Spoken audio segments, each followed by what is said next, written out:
Sorry, आवाज गायब हो गई थी। Good morning everybody. Dheeraj ji, Manjeet ji, Vijay ji, good morning everybody. Oyo ji good morning. Rajveer ji good morning. SK ji good morning.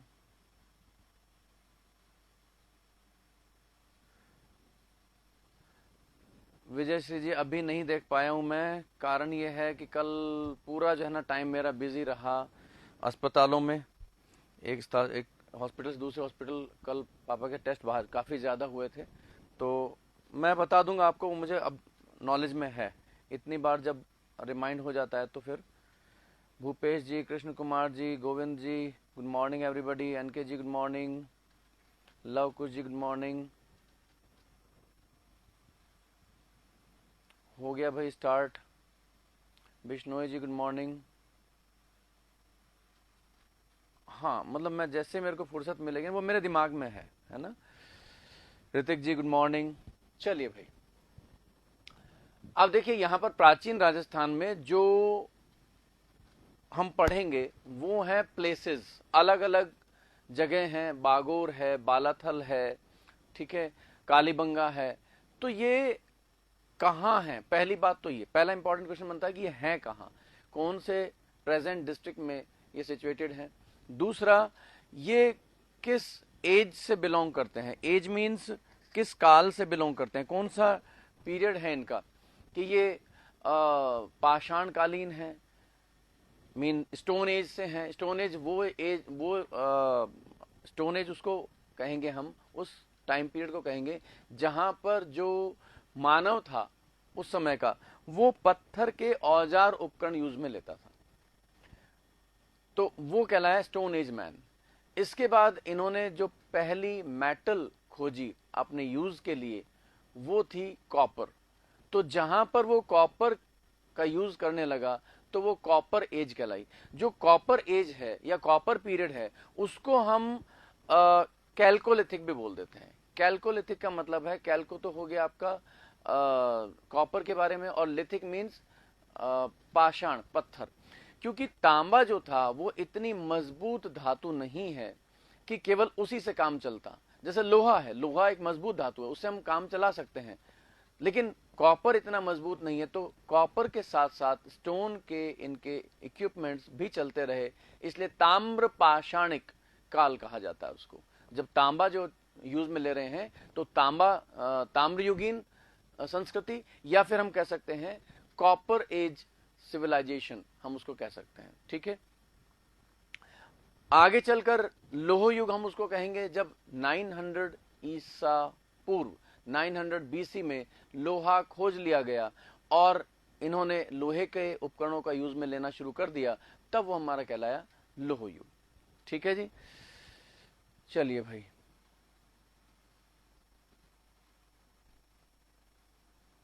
Saurabh ji देखिए, रहा कुछ भी नहीं है, ठीक है, कुछ भी नहीं रहा है। आप एक बार क्वेश्चन सॉल्व कीजिएगा। आप कह रहे हैं जैसलमेर राज्य रह गया, हाड़ौती राज्य रह गया, कोटा बूंदी जहां आते थे। जीके का कोई और छोर नहीं है, ठीक है, और आपका सिंपली दिया हुआ है राजस्थान जीके। अब अगर कोई स्पेसिफाई करके देता कि हाँ साहब ये आपके कोर्स में है, तो फिर हमें स्पेसिफिकली उनको पढ़ना पड़ता। जैसे हम टीचर ग्रेड की बात करते हैं तो फर्स्ट ग्रेड, सेकंड ग्रेड और थर्ड ग्रेड बिल्कुल डिफरेंट सिलेबस है, तीनों का बिल्कुल डिफरेंट सिलेबस है। फर्स्ट ग्रेड टीचर में बिल्कुल भी नहीं पूछा जाता कल्चर और हिस्ट्री। सेकंड ग्रेड में आपका काफी कम है, थर्ड ग्रेड में ज्यादा, फर्स्ट ग्रेड में ज्यादा है, सॉरी थर्ड ग्रेड में ज्यादा, इस तरह से। तो यहां पर आपके सिलेबस को देखते हुए जो भी हमारे पास में टाइम पीरियड था वो तो इतना डिटेल में भी मैंने आपको इसलिए बता दिया, पूरा टाइम लेकर के। हमारी आज आई थिंक 81st क्लास है टोटल, अगर हम कल्चर और हिस्ट्री की बात करें तो, यानी फुल फ्लैश जो क्लास होनी चाहिए वो मैंने आपके लिए, ठीक है। तो आप उसकी टेंशन मत कीजिएगा। और वैसे भी आपको कोई प्रॉब्लम आए तो हम लोग आपस में जुड़े हुए हैं। ऐसा नहीं कि आज हमारी क्लास कंप्लीट हुई तो उसके बाद आप अपने घर राजी, मैं अपने घर राजी। अगर आप चाहें तो अपनी प्रॉब्लम सॉल्व करवा सकते हैं, ठीक है। आपके मैक्सिमम क्वेश्चंस मिल जाएंगे। एक बार आप पिछले साल के पेपर्स उठा के देखिएगा, ठीक है जी। नहीं भाई विजय श्री जी, मैं ज्योग्राफी नहीं पढ़ाता हूं, यहाँ पर अलग फैकल्टी है, फैकल्टी सारी यहाँ पर बहुत अच्छी है, चिंता मत कीजिएगा। ठीक है, गोविंद जी प्रणाम। तो आप इस चीज से तो टेंशन फ्री रहिएगा कि वो छूट गया ये छूट गया, आप क्वेश्चन सॉल्व कीजिएगा। अब जैसे जैसलमेर में है, 2.5 साके के लिए स्पेशली फेमस है, 2.5 साके से क्वेश्चन आया है, फोर्ट फेमस है, उससे रिलेटेड क्वेश्चन आया है। यहां पर हमें एक इतिहास भी, क्रमबद्ध इतिहास नहीं मिल पाता जैसलमेर का। ठीक है, तो उसकी टेंशन आप मत कीजिएगा। चलिएगा, हेमलता जी नमस्ते, ज्योति जी गुड मॉर्निंग। तो प्लेसेस जो मिलेंगी जिसका एक्सकवेशन हुआ है, उत्खनन हुआ है, वो कौन से टाइम पीरियड से रिलेटेड हैं, किसको शो करती है, कौन से टाइम पीरियड में वो थे, तो ये आपके लिए इंपॉर्टेंट है। फिर इसके बाद में अगर बड़े बड़े जो प्लेसेस हैं जैसे कालीबंगा हो गया, बैराट हो गया, तो उनकी खुदाई किसने करवाई, जो एक्सकेवेशन है वो किसके लीडरशिप में हुआ, किसके नेतृत्व में हुआ, ये आपसे पूछ सकता है। और सबसे इंपॉर्टेंट बात कि वहां से खुदाई में क्या क्या हमें वस्तुएं मिली हैं या कौन कौन से ऐसे ऑब्जेक्ट्स हैं जो हमें वहां से मिले हैं। ठीक, जैसे एक बहुत कॉमन क्वेश्चन है जो कि आपका पूछा जाता है कालीबंगा से कि कल्टीवेटेड फील्ड्स यानी कि जुते हुए खेत के साक्ष्य कहां से प्राप्त हुए हैं। तो अब ऐसे जो एविडेंसेस हैं, हमें कुछ मिलते हैं, कुछ साक्ष्य मिलते हैं, कुछ चीजें मिली हैं, तो वो कहां से मिली हैं, ये भी एक इंपॉर्टेंट चीज बनती है। ठीक है जी, चलिएगा। तो अब हम शुरू करें हमारा प्राचीन राजस्थान, और प्राचीन राजस्थान में हम सबसे पहले ले रहे हैं हमारे बागोर।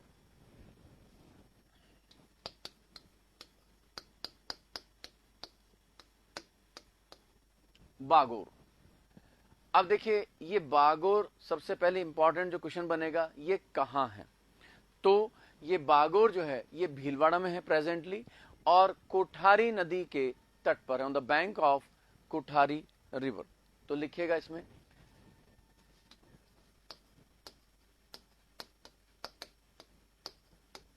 भीलवाड़ा में, लिखिएगा यह है भीलवाड़ा में कोठारी नदी के तट पर स्थित है। इट इज लोकेटेड या situated in Bhilwara on the bank of Kothari river.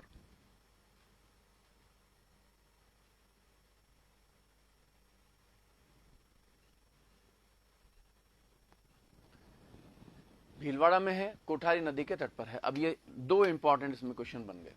ठीक है, अब यहां से हम देखते हैं कि किस तरीके के कौन सा किस टाइम पीरियड में बागोर से हमें मिलते हैं। तो देखिए, एक तो जो है आपका स्टोन एज है, जो उस समय का जो मानव था, जो पत्थर के औजार उपकरण, अब हमें क्या पता कि भाई यहाँ का मानव पत्थर के औजार उपकरण यूज में लेता था। तो देखिए, जब हम उस प्लेस पर जाते हैं, वहां पे जब खोजबीन की जाती है, कुछ खुदाई की जाती है, तो हमें कुछ वस्तुएं मिलती हैं। तो यहां से हमें जो खुदाई में वस्तुएं मिली हैं वो पत्थर की हैं, पाषाण की हैं, स्टोन की हैं। इसलिए ये हम कह सकते हैं कि स्टोन एज को रिप्रेजेंट करता है। तो लिखिए, अच्छा पाषाण में भी यहाँ पर 3 तरीके के हैं, पुरा पाषाण, मध्य पाषाण और उत्तरवर्ती पाषाण काल। तो यहां से हमें मध्य पाषाण काल और पोस्ट स्टोन एज वो हमें यहां से मिलते हैं। तो लिखिएगा, या फिर आप छोड़िए सीधा ही लिखिएगा, यहां से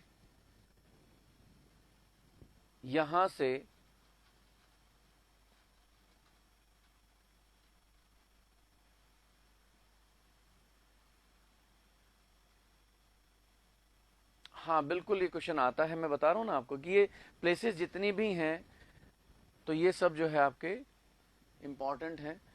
तो कहां है, तो पहला तो ये बनता है। हाँ बिल्कुल, ये बिल्कुल सही है भाई। इसी हिसाब से मैंने आपको करवाया है कि प्राचीन से सबसे कम क्वेश्चन पूछे जाते हैं, सबसे ज्यादा क्वेश्चन आपके आधुनिक से पूछे जाते हैं। फिर उसके बाद सेकंड नंबर पर मध्यकाल आता है, और सबसे कम आपका इसमें प्राचीन में। हाँ ये है कि मध्यकाल और आधुनिक, इसका जो है हम कह नहीं सकते, पर जनरल टेंडेंसी ये है कि प्राचीन से बहुत कम, प्राचीन से तो खैर सबसे कम पूछे जाते हैं, मध्यकाल में कभी ज्यादा पूछ लेता है, कभी आधुनिक से पूछ लेता है, बट ट्रेंड ये है कि ज्यादातर क्वेश्चन जो आए हैं वो आधुनिक से आए हैं, ठीक है, इसीलिए हमने इसको लास्ट में लिया है। और है भी छोटा, तो शुरू में थोड़ा सा बोरिंग लगता है, तो इसलिए मैं इसको लास्ट में लेता हूं। चलिए, तो यहां से पाषाण काल के अवशेष प्राप्त हुए हैं। यहां से पाषाण काल के अवशेष प्राप्त हुए हैं।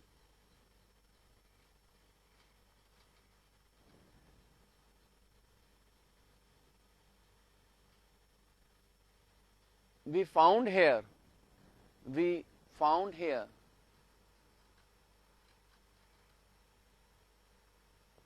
Stone Age evidences, Stone Age man evidences.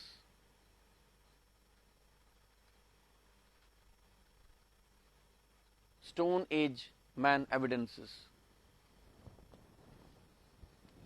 अब देखिए यहां पर एक विशेष बात यह है इसकी जो सबसे इंपॉर्टेंट है, हालांकि वो पूछा नहीं गया, कि विश्व के प्राचीनतम पशुपालन के साक्ष्य मिले हैं यहां से। विश्व के, न सिर्फ राजस्थान के, न सिर्फ भारत के, बल्कि विश्व के प्राचीनतम पशुपालन के साक्ष्य मिले हैं। अब देखिए, दो जगह हैं ऐसी जहां पर विश्व के प्राचीनतम पशुपालन के साक्ष्य मिले हैं। एक तो हमारा बागोर हो गया, दूसरा मध्य प्रदेश में आदमगढ़, उसकी हम बात करेंगे नहीं क्योंकि वो मध्य प्रदेश में। तो ये एक इंपॉर्टेंट बात है कि अगर सबसे पहले पशुओं को पालना शुरू किया, टेमिंग ऑफ एनिमल्स, तो वो सबसे पहले बागोर में हुआ था। तो यहां पर विश्व के प्राचीनतम पशुपालन के साक्ष्य भी प्राप्त हुए हैं। तो लिखेगा यहां से विश्व के, अंडरलाइन कर लीजिएगा विश्व के को, विश्व के प्राचीनतम पशुपालन के साक्ष्य प्राप्त हुए हैं। यहां से विश्व के प्राचीनतम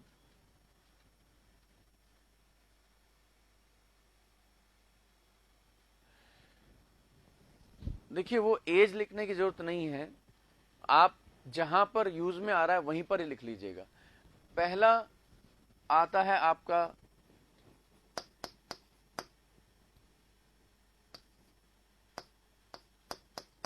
पाषाण काल, फिर उसके बाद में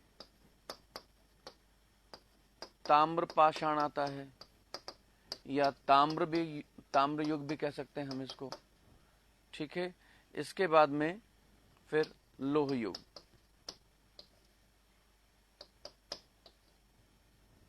इसको स्टोन एज कहते हैं, इसको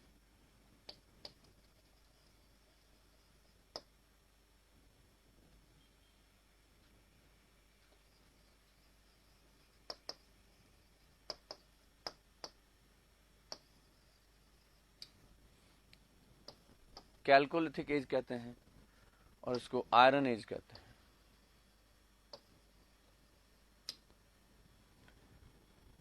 अब हम ये नहीं कह सकते कि भाई ये बिल्कुल इसके बाद में ये आया, इसके बाद में, मतलब एकदम सिस्टमैटिक है।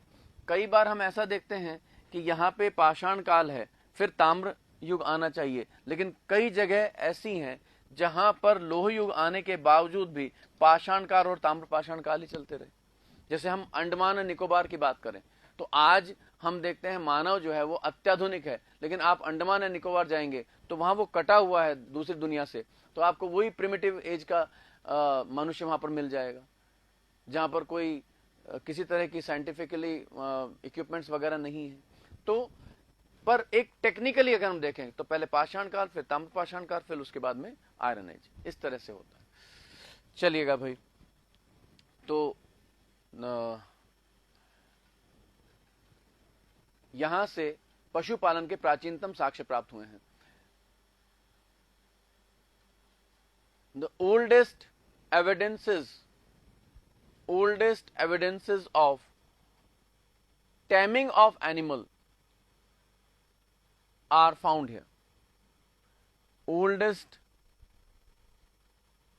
evidences of taming of animals are found here. अच्छा, कोई बता सकता है कि सबसे पहला कौन सा जानवर होगा जिसको मनुष्य ने पाला होगा? सबसे पहला जो जानवर है, एनिमल है, जिसको पाला होगा मनुष्य ने, कोई आइडिया दे सकता है?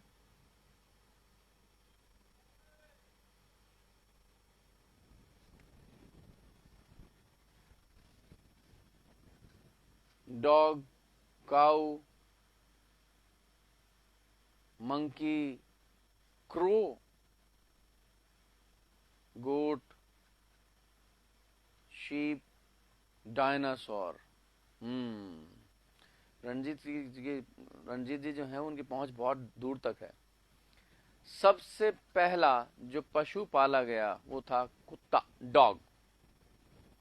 ठीक है, सबसे पहला जो है वो कुत्ता है। और आपकी जानकारी के लिए मैं बता दूं, कौवा कभी नहीं पाला गया। डायनासोर तो मनुष्य को खुद ही पाल ले। हाँ, ये अक्की शिव जी चमगादड़, जाकी रही भावना जैसी, तिन प्रभु मूरत देखी वैसी, वो वाली स्थिति हो रही है। चलिए, खैर, तो कुल मिलाकर के बात यह है कि सबसे पहले जो धातु खोजी गई वो कॉपर थी। इसीलिए कॉपर हम देखते हैं कि जब भी हम धार्मिक क्रियाकलाप जो भी करते हैं वहां पर तांबे की महत्ता पहली होती है। खैर, चलिए भाई, इसके बाद में हम लेते हैं Balathal.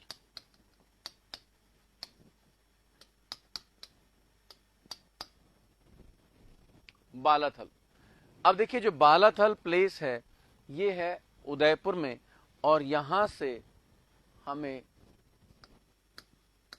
It is situated in Udaipur, और यहां से हमें ताम्रपाषाण युगीन, या हम ताम्र युगीन भी कह सकते हैं, जैसे मैंने आपको बताया क्यों कह सकते हैं, और लोह युगीन,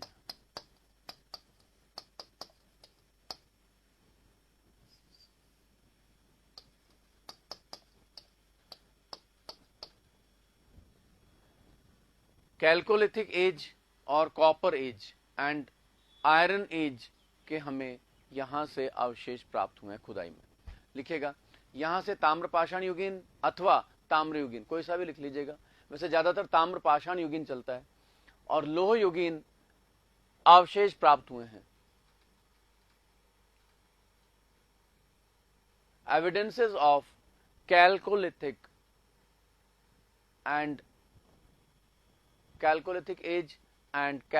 एज एंड आयरन एज।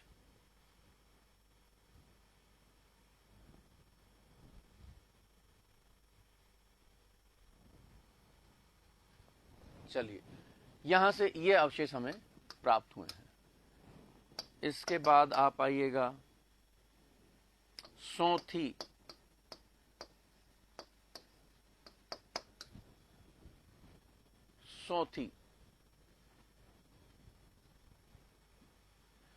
अब देखिए सौंथी जो है ये हमारा बीकानेर में है, सिचुएटेड इन बीकानेर,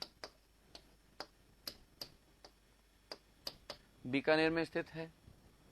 और सौंथी की इंपॉर्टेंस है हमारा, जो शायद आपने कभी सुना हो, घनसुंदर जी गुड मॉर्निंग।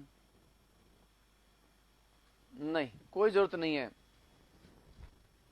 सौरभ जी, बागोर के उत्खनन करता वगैरह, हालांकि देखिए बुक्स में दिया हुआ है, बट इतना डिटेल में आपको नहीं जाना है। आपको चार जो हैं, गणेश्वर, आहड़, बैराट और कालीबंगा, इनको पूरा डिटेल से पढ़ना है और एग्जाम से पहले इन्हीं को रिवीजन करके जाना है। मैक्सिमम क्वेश्चन यहीं से ही बनते हैं। ठीक है, अब यूं तो हर एक के उत्खनन करता है, सबके कितनों के याद करोगे, कंफ्यूज हो जाओगे, इसलिए इनको याद करने की आवश्यकता नहीं है। आप तो चार जो है डिटेल में मैं इनको लिखवाऊंगा, ये तो दो दो तीन तीन लाइनों के ही हैं, लेकिन आगे हम देखेंगे वो काफी एक एक पेज के भी हो जाएंगे। ठीक है, चलिएगा भाई।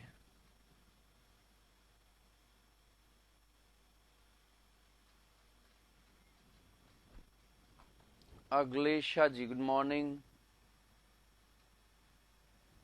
कोई बात नहीं, ज्यादा कुछ नहीं निकला है, तीसरा ही हमारा वो चल रहा है, लेट आप ज्यादा नहीं हुए। चलिए भाई, सौंथी। अब देखिए आपने सुना होगा हड़प्पा सिविलाइजेशन, हड़प्पन सिविलाइजेशन या इंडस वैली सिविलाइजेशन हिस्ट्री में हम पढ़ते हैं।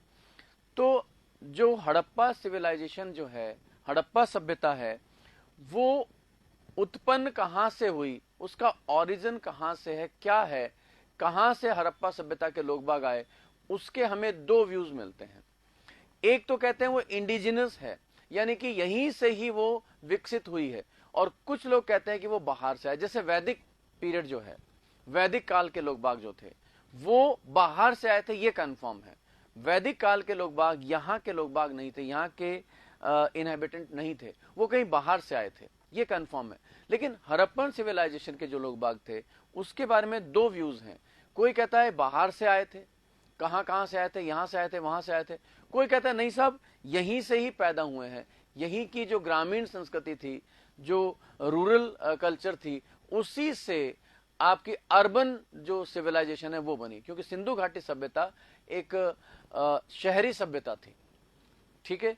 तो उस मत के हिसाब से एक जो व्यू है वो माना जाता है कि सोथी से ही हड़प्पा सभ्यता की जो सिविलाइजेशन है, जो शहरी सभ्यता, अर्बन सिविलाइजेशन है, वो डेवलप हुई थी। पहले यहां पर रूरल कल्चर थी, उसी से डेवलप होकर के आपकी बनी अर्बन सिविलाइजेशन। तो ये सोथी उस चीज का रिप्रेजेंट करता है कि जो एक व्यू के अकॉर्डिंग कि सोथी से ही हड़प्पा सभ्यता की शहरी सभ्यता विकसित हुई थी। ठीक है, बात समझ में आ रही है आपके? थोड़ा सा समझने में दिक्कत हो सकती है क्योंकि इंडियन हिस्ट्री आपका टच में नहीं है, तो लेकिन मेरी कोशिश ये रहेगी कि इन दो पीरियड्स में कम से कम मैं आपको प्राचीन के बारे में एक इतना आइडिया तो दे दूं कि आपका कोई क्वेश्चन गलत ना हो। ठीक है, ज्यादा नहीं है, 2 घंटे में पूरे हो जाएंगे। भाई टोटल कितने हैं ये तो अभी आपको पता चल जाएगा। तो लिखिएगा, हड़प्पा सभ्यता के, हड़प्पा सभ्यता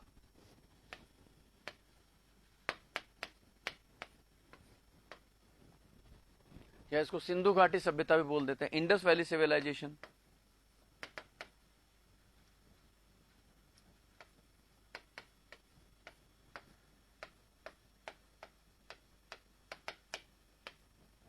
हड़प्पा सभ्यता या सिंधु घाटी सभ्यता के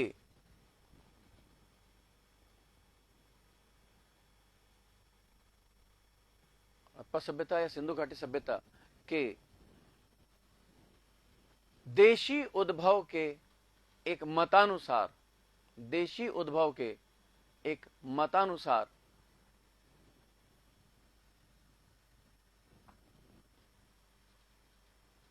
सोथी से ही, सोथी की ग्रामीण संस्कृति से ही, सोथी की ग्रामीण संस्कृति से ही हड़प्पा की शहरी सभ्यता का विकास हुआ। सोथी की ग्रामीण सभ्यता से ही या ग्रामीण संस्कृति से ही शहरी सभ्यता का विकास हुआ।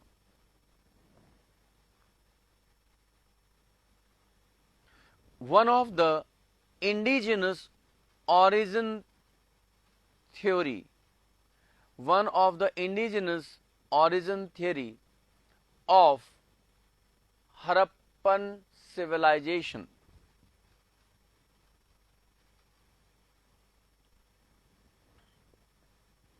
Harappan civilization is that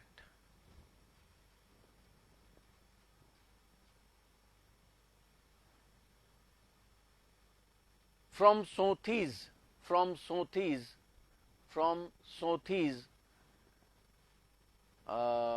from Sothis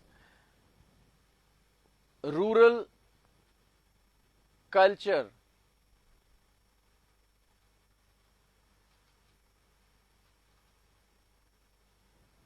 from Sothis rural culture,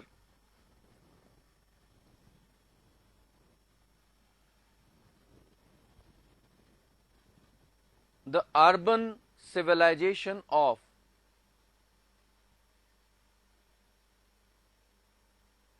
the urban civilization of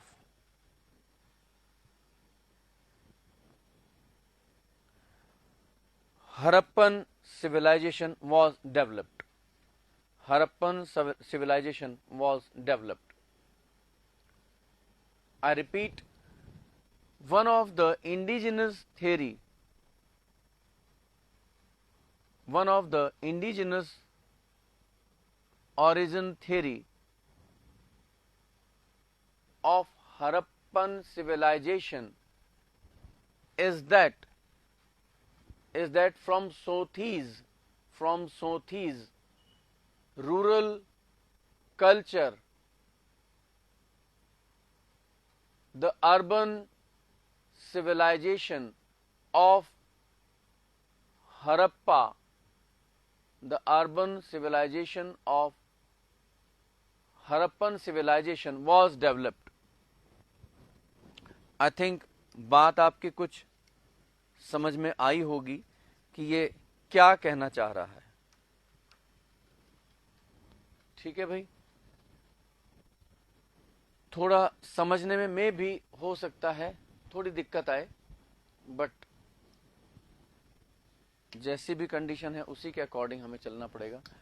next one is Kalibangan.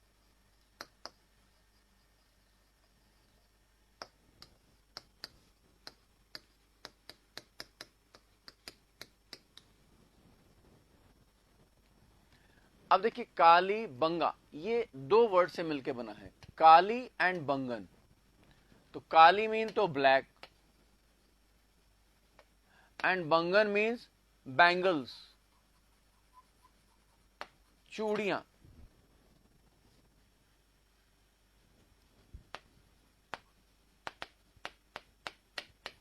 यहां से एक्सकेवेशन में बहुत सारी मिट्टी की बैंगल्स मिली हैं ब्लैक कलर की, इसीलिए इसका नाम पड़ गया काली बंगा। ठीक है, तो मीनिंग लिख लीजिएगा, काले रंग की चूड़ियां, क्योंकि खुदाई में काले रंग की चूड़ियां बहुत सारी मिली हैं मिट्टी की। तो लिखिएगा meaning Kalibangan, meaning of Kalibangan. इसका नाम कालीबंगा क्यों पड़ा? Bangles of black colour.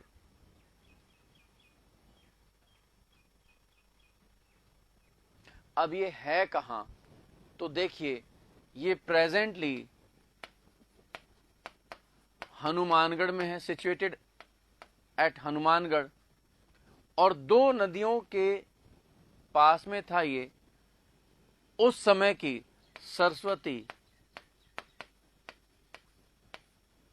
और दृष्टद्वती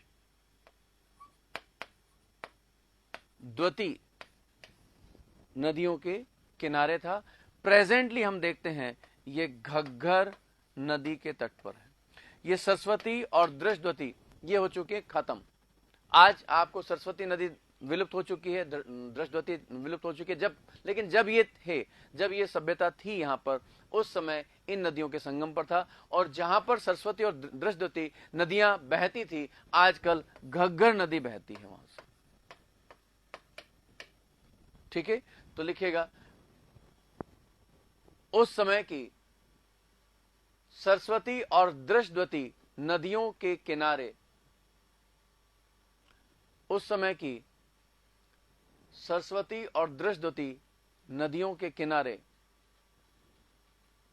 ब्रैकेट में लिख लीजिएगा वर्तमान घग्गर नदी के किनारे, वर्तमान घग्गर नदी के किनारे यह स्थल स्थित था, यह स्थल स्थित था।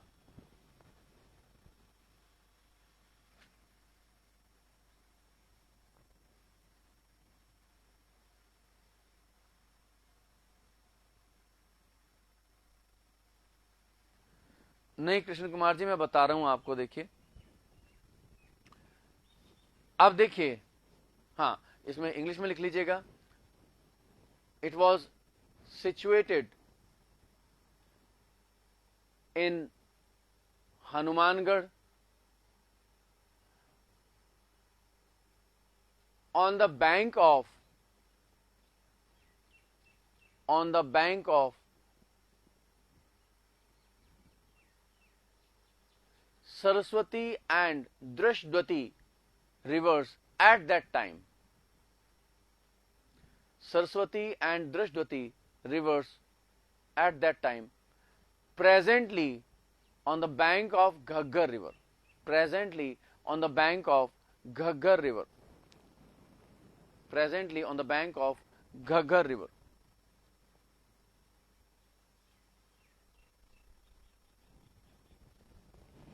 ठीक है भाई।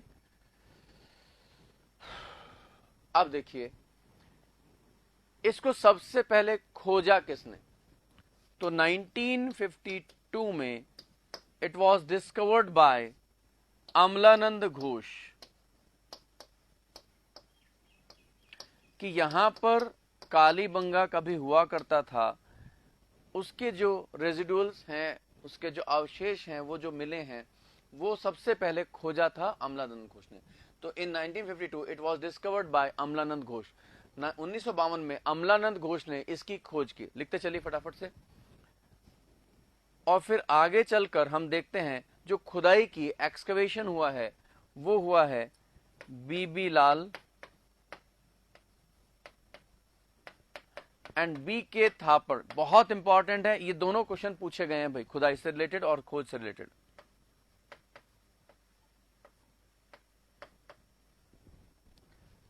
तो 1952 में अमलानंद घोष ने तो इसकी की खोज, और बीबी लाल और बी के थापर ने इसकी खुदाई करवाई, और ये खुदाई हुई थी 1961 टू 1964 इसके बीच में, सॉरी 69 है। तो यहां की जो खुदाई हुई और खुदाई में जो सामान मिला है, जो भी एविडेंसेस मिले हैं, वो बीबी लाल और बी के थापर ने। तो ये क्वेश्चन आया हुआ है कि कालीबंगा से संबंधित कौन सा नहीं है। तो एक दे दिया अमलानंद घोष, एक दे दिया बी के लाल, एक दे दिया बी के थापर, और एक दे दिया स्मिथ। तो आंसर हो गया स्मिथ, वो इससे रिलेटेड नहीं है। ठीक है। एक बार क्वेश्चन ये पूछा था कि कालीबंगा स्थल की खोज किसने की, अमलानंद घोष। कालीबंगा की खुदाई किसके नेतृत्व में हुई, तो बी के लाल और बी के थापर और बीबी लाल। तो ये आप इस तरह के ही क्वेश्चन बनते हैं।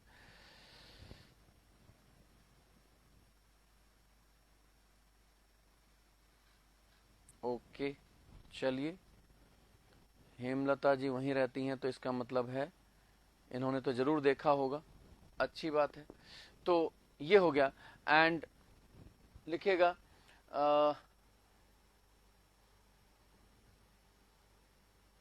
excavation was done by BB Lal and BK Thapar from 1961 to 1969। उत्खनन बीबी लाल और बीके थापर के नेतृत्व में 1961 से 1969 तक हुआ।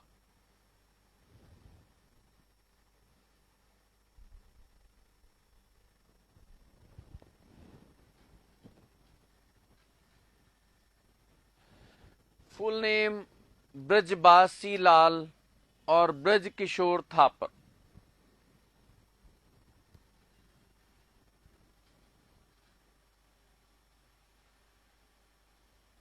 क्या कह रहे हो चेतन जी, इंग्लिश दिया करो। क्या दिया करूं, इंग्लिश में बता तो रहा हूं मैं आपको, दोनों में बता रहा हूं। पॉसिबल नहीं है, आज तक मैंने नहीं लिखा, आज आप कैसे जो है ना इसको कह रहे हैं कि सब लिख दीजिए। अब घग्गर को आप लिखिएगा, सरस्वती आप लिखिएगा, दृष्टवती। अब ये इंग्लिश में सरस्वती कहलाएगी, दृष्टवती कहलाएगी। ये कोई पुरानी बात हो चुकी है, ये तो आप नई बात कर रहे हैं। ये मैं ऐसे ही लिखवाता आ रहा हूं आपको सारा का सारा आज तक।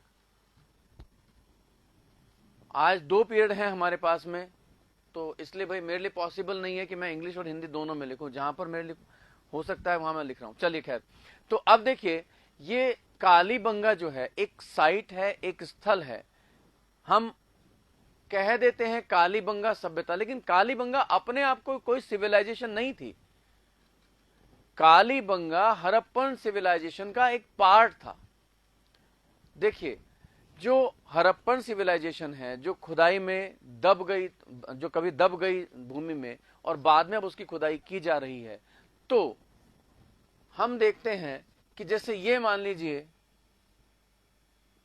इस तरीके से 3 देशों में फैली हुई, छोटा पार्ट अफगानिस्तान, देन आपका पाकिस्तान, मैक्सिमम पोर्शन आपका इंडिया।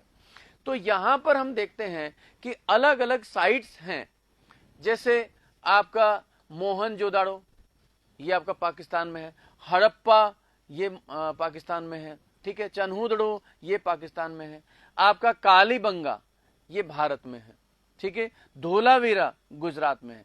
ऐसे ये अलग अलग साइट्स थी। अब आप कहेंगे कि साहब ये जो आपने हड़प्पा बताया, हड़प्पन सिविलाइजेशन भी कह रहे हैं और हड़प्पा एक साइट भी कह रहे हैं, तो दोनों ही है भाई। अब सुनिए जरा, थोड़ा गौर से समझिएगा इसको, ठीक है।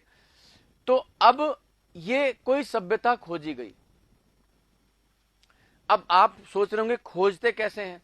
देखिए होता क्या है कि एक लंबे समय तक जहां पर कोई व्यक्ति नहीं रहता है तो धूल मिट्टी वहां पर आकर के उस प्लेस को दबा देगी। हजारों साल में ये होता है, ठीक है। अब जैसे मान लीजिए हम अपने घर को कुछ दिनों के लिए, हफ्ते भर के लिए, 10 दिन के लिए, 15 दिन के लिए बंद करके कहीं बाहर चले जाते हैं घूमने के लिए, तो हम आते हैं, देखते हैं धूल धक्कड़ पूरा जमा हो जाता है, उसको हमें साफ करना पड़ता है। तो ये तो बंद भवन की बात हम कर रहे हैं। और सोचिए कि जहां पर पूरी तरीके से छोड़कर लोग बाग चले गए या वहां पर किसी वजह से वो सभ्यता खत्म हो गई, तो वहां पर जब कोई नहीं रहेगा तो धूल धक्कड़ उसको, उस पर आकर के हजारों साल में पूरी सभ्यता को वो ढक लेगा। और बाद में फिर जब हम कभी खोदेंगे उसको तो हमें फिर वो दिखाई देता है कि हाँ यहां पर लोग बाग रहते थे। फिर हमें एविडेंसेस मिलते हैं, कुछ अवशेष मिलते हैं कि यहाँ का मानव कैसे कैसे रहता होगा। तो खुदाई का मतलब है इस तरह की खुदाई होती है, ठीक है। तो अब कालीबंगा हड़प्पा सभ्यता, अब आप कहेंगे कि हड़प्पा प्लेस है या हड़प्पा सभ्यता है। तो देखिए शुरू में क्या हुआ था, इंडस वैली में ये ज्यादातर जो साइट्स थी यहाँ की, वो जो सिंधु घाटी सभ्यता के लोग बाग हैं, वो ज्यादातर शुरुआती दौर में हम देखते हैं कि जो सिंधु की नदी की घाटी है, इंडस वैली है, वहां पर खोजे गए। इसलिए उसको नाम ही दे दिया गया कि ये सिंधु घाटी सभ्यता थी। लेकिन बाद में हम देखते हैं कि न सिर्फ पाकिस्तान में बल्कि भारत में सबसे ज्यादा साइट्स तो भारत में मिली हैं। तो भारत में सरस्वती नदी के किनारे सबसे ज्यादा साइट्स मिली उस समय की। तो लोगों ने कहा कि साहब अब इसका नाम बदल के रख दीजिए आप सरस्वती नदी घाटी सभ्यता, क्योंकि सरस्वती नदी पे ज्यादा मिले हैं, अब इसका नाम सिंधु घाटी सभ्यता नहीं होना चाहिए। तो इस विवाद से बचने के लिए जो हमारे पुरातत्ववेद हैं, आर्कियोलॉजिस्ट हैं, उन्होंने कहा कि भाई सबसे पहला स्थल जो खोजा जाता है उसके नाम पे पूरी सभ्यता का नाम पड़ जाएगा। अब जैसे ये हड़प्पा है, ये सबसे पहले खोजा गया था 1921 में। इंडस वैली सिविलाइजेशन का जो फर्स्ट साइट थी, पहला स्थल था जो सबसे पहले खोजा गया था, वो हड़प्पा था। तो इस वजह से, इस हड़प्पा साइट की वजह से पूरे साइट का नाम हमने, पूरे सिविलाइजेशन का नाम हमने रख दिया हड़प्पन सिविलाइजेशन। ट्रेडिशनली इसको इंडस वैली सिविलाइजेशन हम कहते हैं, लेकिन एप्रोप्रिएट इसका नाम है हड़प्पन सिविलाइजेशन। तो हड़प्पन सिविलाइजेशन पूरे का नाम रख दिया, जिसमें हड़प्पा एक प्लेस है, एक साइट है।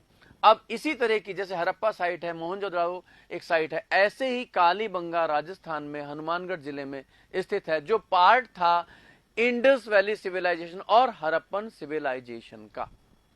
आई थिंक कुछ कुछ समझ में आपके आ रहा होगा, और कुछ कुछ समझ में आ गया तो बस समझ लीजिए बहुत कुछ समझ में आ गया, ठीक है। ओके, चलिएगा। तो कभी भी कालीबंगा सिविलाइजेशन मत कहिएगा, ये अपने आप में सिविलाइजेशन नहीं थे, it was a part of Harappan civilization, ठीक है। अब तो जो हड़प्पा सिविलाइजेशन की स्पेशलिटीज थी वही कालीबंगा की होंगी। अब देखिए कैसे, ये हड़प्पन सिविलाइजेशन जो है, यहां पर हमें लगभग 1500 साइट्स मिली हैं। जैसे कालीबंगा हो गया, धोलावीरा हो गया, मोहनजोदड़ो हो गया, हड़प्पा हो गया, ऐसे 1500 साइट्स हमें मिलती हैं यहां से टोटल, जिसमें इस 1500 में इंक्लूडेड है आपका कालीबंगा भी। लेकिन इनमें से केवल 7 ऐसे हैं जिनको आप सिटी कह सकते हैं, नगर की संज्ञा दे सकते हैं, ठीक है। तो इन 7 में से, मतलब अब आप कहेंगे कि इतने सारे हैं तो फिर अर्बन सिविलाइजेशन कैसे हो गई है। भाई माना कि यहां पर 7 ही सिटीज थे, 7 ही नगर थे इन 1500 में से, बाकी सब गांव थे। लेकिन सबसे पहले सिटीज आए तो सही, इसलिए ये अर्बन सिविलाइजेशन कही जाती है। और इन 7 नगरों में से एक कालीबंगा भी था। तो अर्बन सिविलाइजेशन थी कौन सी? Harappan civilisation.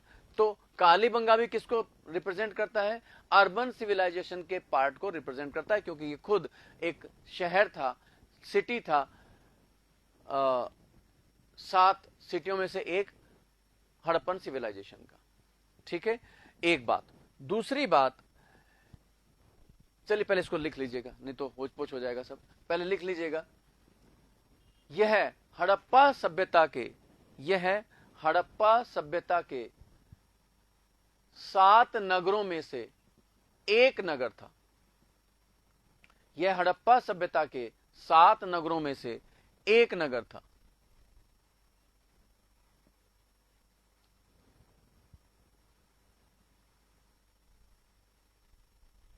It was a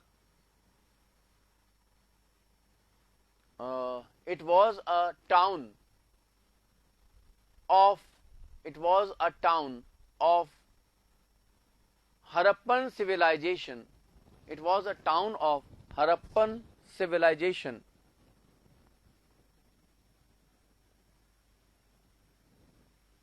Harappan civilization among the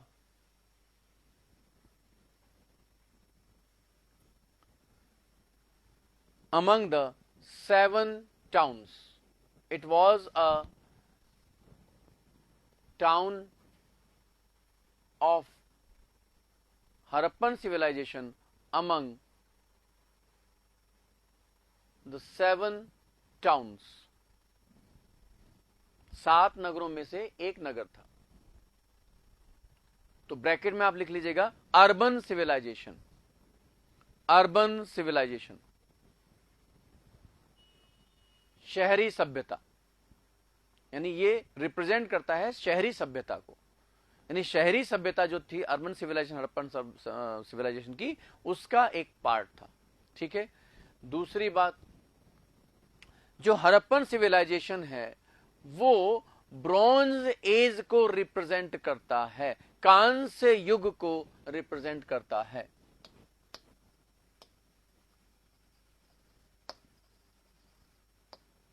bronze age या कांस्य युग। अब देखिए ये ब्रॉन्ज एज कहां से आ गया? देखिए अगर हम बात करें कि सबसे पहला जो एलॉय या कह लीजिए मिश्र धातु जो मनुष्य ने बनाई, 2 धातुओं को मिश्रित करके जो मिश्र धातु बनाई, वो था कांसा। और कांसा कैसे बनता है? कांसा बनता है टिन और तांबा को मिक्स कर दीजिए एक फिक्स रेशो में, तो आपका कांसा बन जाता।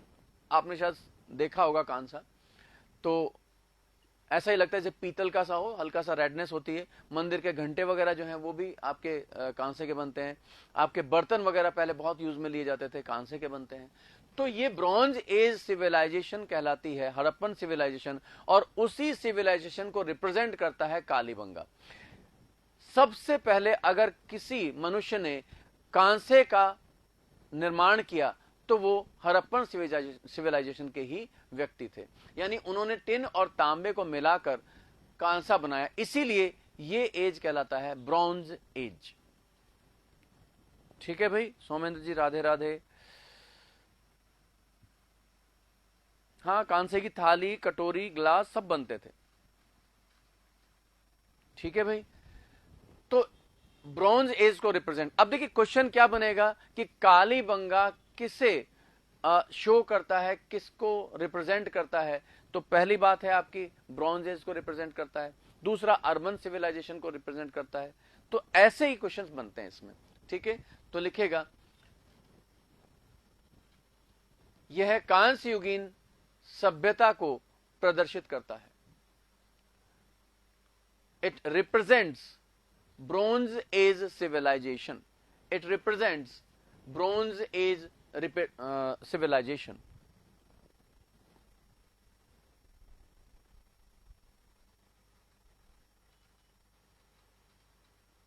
तो अर्बन सिविलाइजेशन था, दूसरी बात टाउन था, 7 जो टाउन्स हैं उनमें से ये एक था। ठीक है,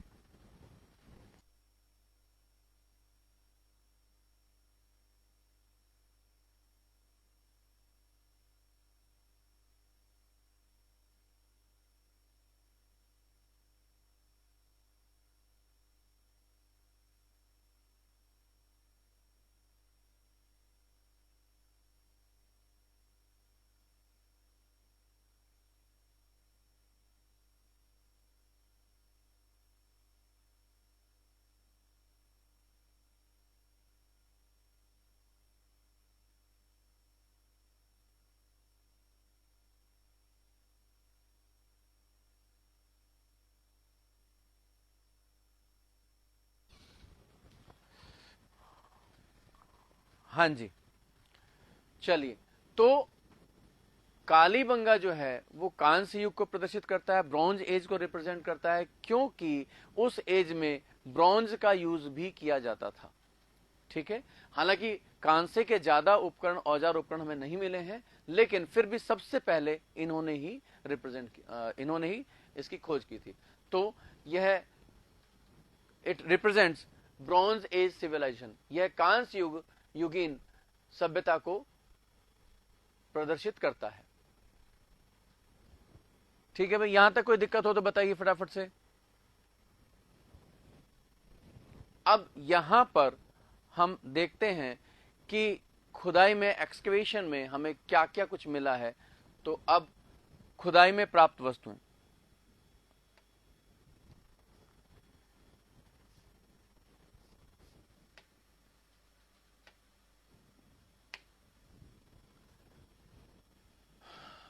देखिए अगर हम हड़प्पा सभ्यता की बात करते हैं तो वहां पर हमें जो सिटी है, जो टाउन है, टाउन की अगर हम बात, 2 पार्ट में डिवाइड मिलता है ऐसे, अपर सिटी एंड लोअर सिटी। ठीक है, और जनरल बात क्या थी कि ये जो अपर सिटी है जो कि वेस्टर्न साइड में था, और ये लोअर सिटी है जो ईस्टर्न साइड में था, तो ये रैम्पार्ट से घिरा रहता था। इट वॉज फोर्टिफाइड, इसको चारों ओर से मोटी दीवार से घेर कर रखते थे, दुर्गीकृत हुआ करता था। ठीक है, लेकिन एक्सेप्शनली कालीबंगा में क्या है कि ये दोनों ही पार्ट रैम्पार्टेड हैं या फोर्टिफाइड हैं। ये एक एक्सेप्शनली मामला मिलता है। जो 7 नगर हैं उनमें ये था कि ये जो वेस्टर्न सिटी है, जो अपर है, ऊंचा रहता था, अपर सिटी है, ये रैम्पार्ट से घिरा रहता था, लेकिन लोअर सिटी जो होता था वो रैम्पार्ट से घिरा हुआ नहीं रहता था। लेकिन कालीबंगा में एक्सेप्शनली दोनों को घेर कर रखा हुआ था रैम्पार्ट से या मोटी दीवार से। ठीक है, तो लिखिएगा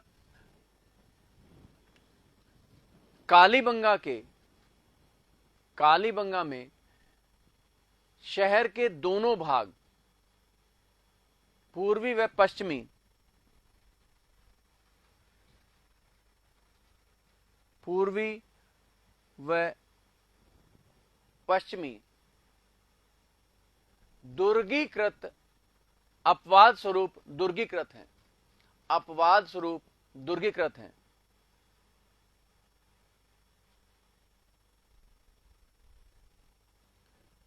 अपवाद स्वरूप दुर्गीकृत हैं, ब्रैकेट में आप लिख लीजिएगा, केवल पश्चिमी भाग ही दुर्गीकृत होता था।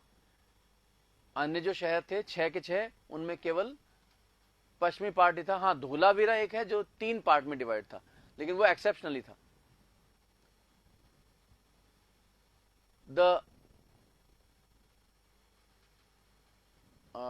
The western part of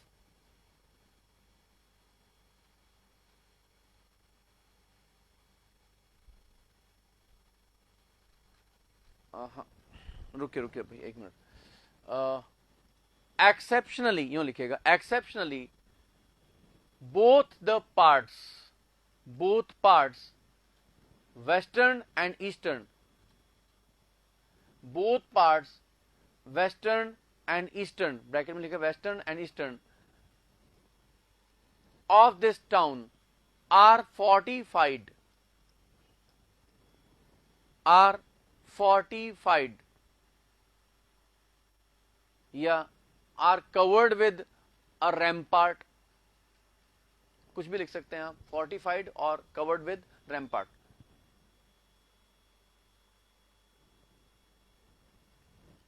covered with rampart. while in general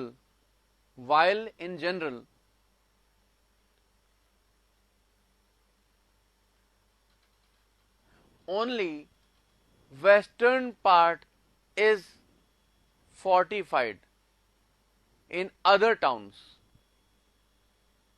only western part is fortified in other towns।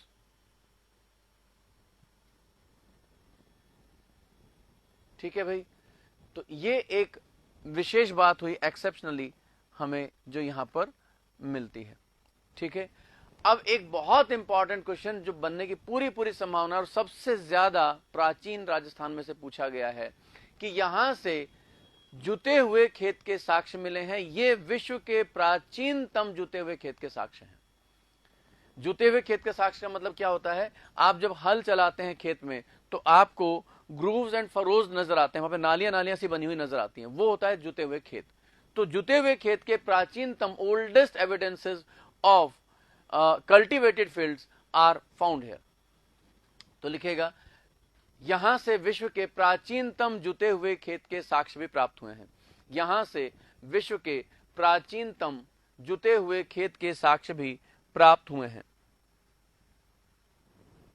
The oldest cultivated fields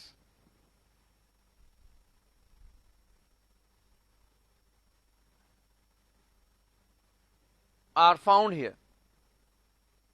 cultivated fields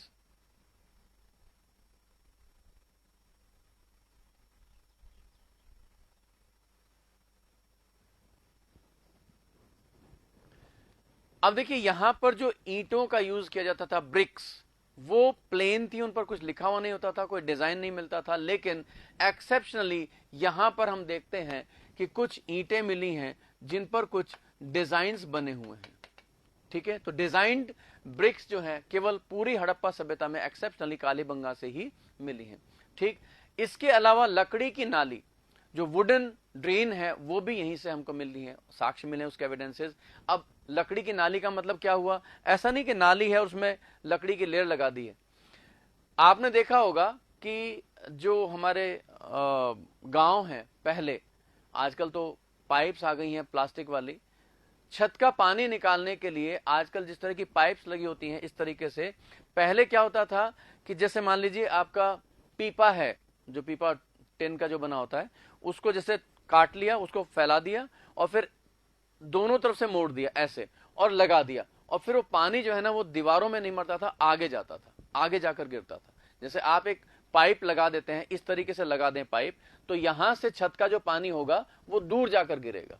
तो ऐसे ही ये क्या करते थे, एक ब्रांच ली, कोई मोटी सारी ब्रांच ली, उसको बीच में से होलो किया और लगा दिया ऊपर, तो ये थी आपकी वुडन ड्रेन। तो ऐसा वुडन ड्रेन का जो हमें एविडेंस मिलता है केवल कालीबंगा से मिलता है। इसके अलावा पूरी हड़प्पा सभ्यता में अगर हम देखें तो कालीबंगा से ही ऊंट की हड्डियों के एविडेंसेस भी मिलते हैं, कैमल्स बोन एविडेंसेस। ठीक है, ये हो गई बात। तो अब आप लिख लीजिएगा कि यहां से खुदाई में लकड़ी की नाली, यहां से, हाँ जैसे बांस होता है ना, बांस को बीच में से होलो कर लिया गया, बांस के पाइप। सोमेंद्र जी इतना डिटेल में मत जाइए, 4:1 बिल्कुल सही है बात आपकी, हड़प्पा सभ्यता में ईंट का अनुपात यही होता था। लेकिन ये कॉमन चीजें हैं जो हड़प्पन सभ्यता में थी। यहां से खुदाई में लकड़ी की नाली के साक्ष्य, अलंकृत ईंटें, डिजाइन्ड ब्रिक्स, अलंकृत ईंटें, अलंकृत ईंटें, ऊंट की हड्डियां, हवन कुंड, हवन कुंड के साइज वो भी मिले हैं भाई हमको, हवन कुंड,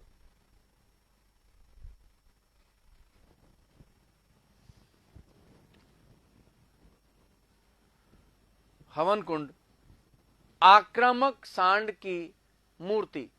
आक्रामक सांड, अब आप समझ रहे हैं आक्रामक सांड कैसा होता है कि जब वो किसी पर अटैक करता है तो ऐसे उसके आगे पीछे पैर होते हैं और नीचे सिर करके और पूरा जो ना टक्कर मारने की कोशिश करता है। इस तरह की आक्रामक सांड की मूर्ति प्राप्त हुई है, प्राप्त हुई है।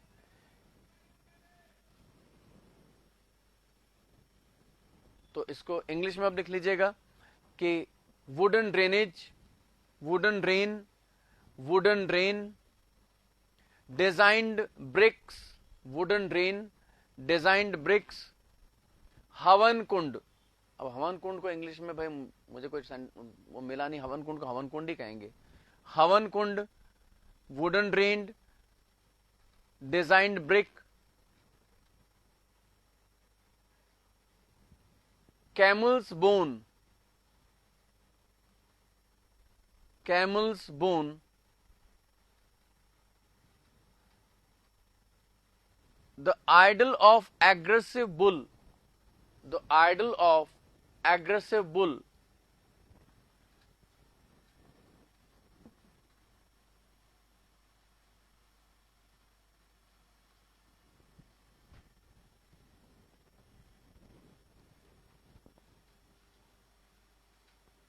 etc. are found, etc. are found in excavation, are found in excavation, are found in excavation.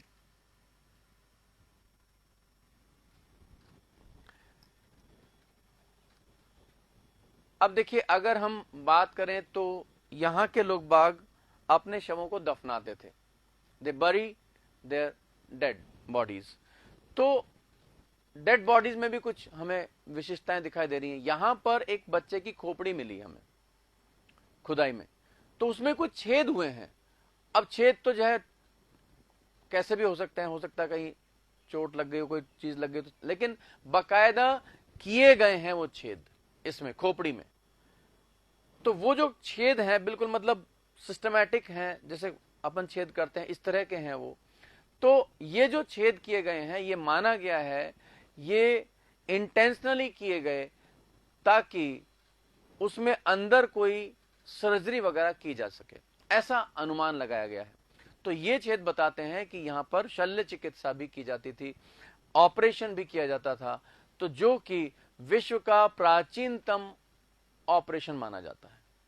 ठीक है, कपल बरियल भी मिला है, यानी कि ये आपकी कोई वो है कब्र है और यहां पर कपल बरियल युगल समाधान, एक स्त्री और एक पुरुष दोनों को साथ साथ दफनाया गया है।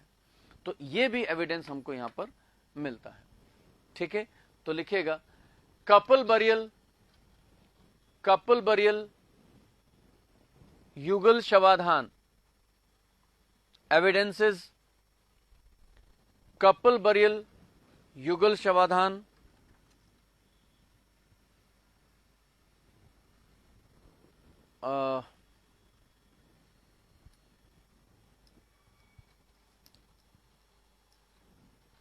evidences are also found.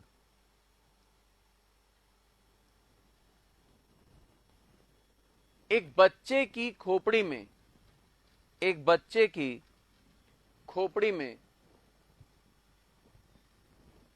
एक बच्चे की खोपड़ी में कुछ छिद्र प्राप्त हुए हैं, कुछ छिद्र प्राप्त हुए हैं जो कि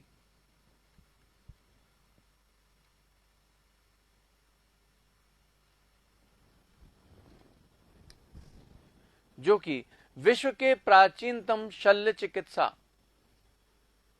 को दर्शाते हैं, जो कि विश्व के प्राचीनतम शल्य चिकित्सा को दर्शाते हैं, विश्व के प्राचीनतम शल्य चिकित्सा को दर्शाते हैं। A skull of a child is a skull of a child with some holes, a skull of a child with some holes is found here,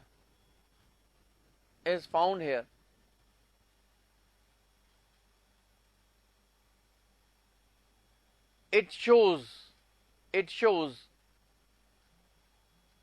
the oldest surgery of the world. It shows the oldest surgery of the world.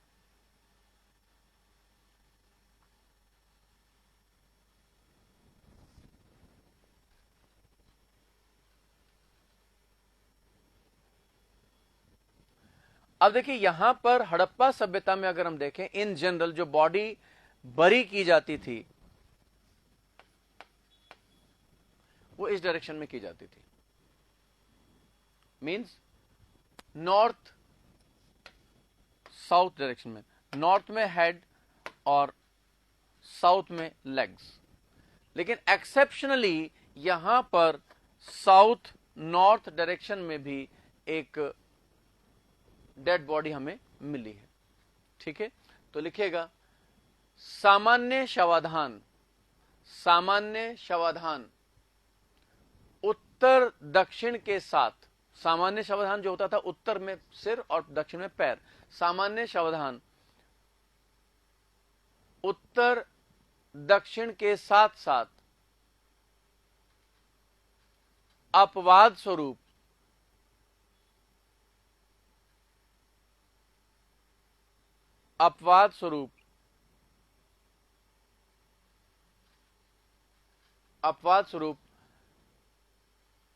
दक्षिण उत्तर शवाधान के भी साक्ष्य प्राप्त हुए हैं।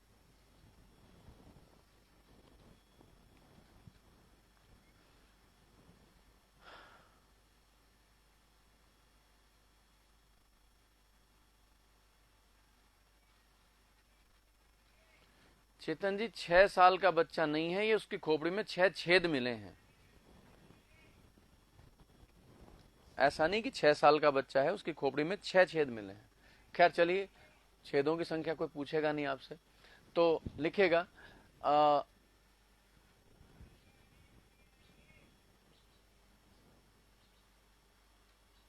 The common burial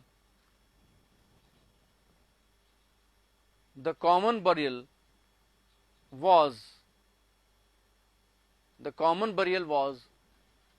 north-south direction,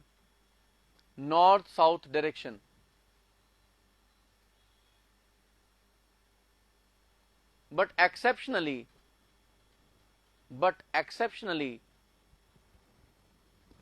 exceptionally south north burial is also found here.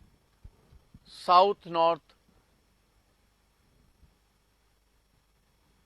burial is also found here.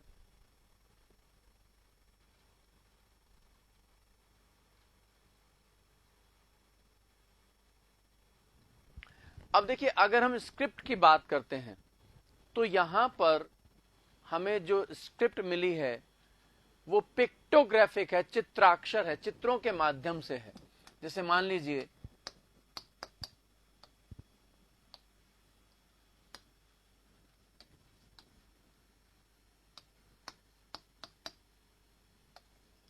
ऐसे, जो पढ़ी नहीं गई है, हम बात कर रहे हैं हड़प्पा सभ्यता की। ठीक है, अब इस तरह की पिक्टोग्राफिक जो हमें स्क्रिप्ट मिली है, लिपि मिली है, चित्राक्षर, वो पढ़ी नहीं जा सकी है, लेकिन इतना कंफर्म है कि इसको इस तरीके से पढ़ा जाता था, ये राइट टू लेफ्ट पढ़ी जाती थी, ये कंफर्म है। अब क्या लिखा है ये वर्ड्स कैसे हैं, ये अक्षर कैसे हैं जो चित्र के माध्यम से दिखा, ये हमें नहीं पता क्या है ये।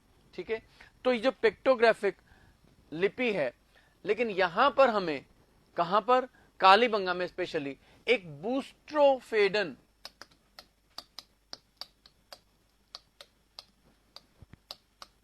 पद्धति में भी हमें जो है ना ये यहां पर मिला है। बूस्ट्रोफेडन क्या है कि पहले गए right to left, then left to right, then right to left, then इस तरीके से। जनरल क्या था, राइट टू लेफ्ट पढ़ी जाती थी, ये कंफर्म है, ये विद्वान जानते हैं, स्कॉलर्स ने पहचान कर ली कि ये ऐसे पढ़ी जाती थी, लेकिन लिखा क्या ये नहीं पता। लेकिन बूस्ट्रोफेडन जो है, ये तरीका ये है कि पहले यूं गए, फिर यूं पढ़ा, फिर यूं पढ़ा, फिर यूं पढ़ा। तो ये जो बूस्ट्रोफेडन पद्धति है, इसी से ही, यहीं के एविडेंसेस से पता चला है कि ये दाएं से बाएं पढ़ी जाती थी। ठीक है, बात समझ में आ गई आपके? तो लिखेगा यहां की चित्राक्षर लिपि, यहां की चित्राक्षर लिपि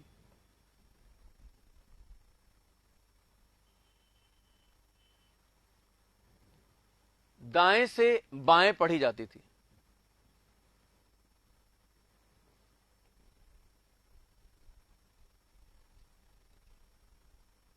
दाएं से बाएं पढ़ी जाती थी। द स्क्रिप्ट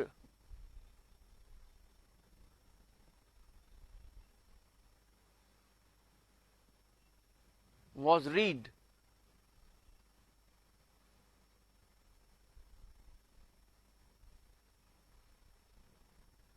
और लिखी जाती थी। स्क्रिप्ट तो लिखी जाएगी ना, सॉरी, पढ़ी लिखी जाएगी, तो यूं लिख लीजिएगा, the script was written from right to left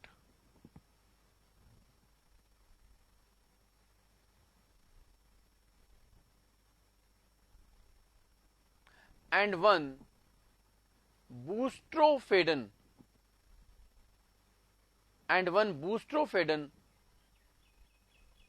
system of script. Boustrophedon का मतलब ये है भाई, and one boustrophedon script evidence is also found, यानी पहले right to left, then left to right, फिर राइट टू लेफ्ट, फिर लेफ्ट टू राइट, इस तरह का जो पढ़ने में आती है या लिखने में आती है, वो बूस्ट्रोफेडन स्क्रिप्ट कहलाती है भाई।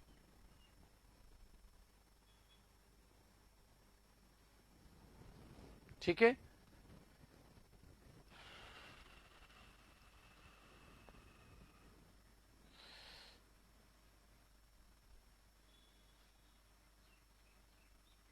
हाँ जी, नॉर्थ टू साउथ का मतलब है नॉर्थ में हेड और साउथ में पैर। क्या लिखा Sachin ji? Sir religion relics मिले हैं क्या? रिलीजन रिलिक्स धर्म के बारे में, धर्म के बारे में तो देखिए कोई एक इनका फिक्स धर्म नहीं था, ये बेसिकली नेचर वर्शिप का था इनका हिसाब किताब। ये लोग पशुओं की पूजा करते थे, लेकिन वो जनरल बातें हैं, यहां पर कोई एक्सेप्शनली ऐसा हमें नजर नहीं आता। जो भी यहां पर हड़प्पा सभ्यता से अलग नजर आएगा क्वेश्चन वहां से बनेगा। ठीक है, चलेगा।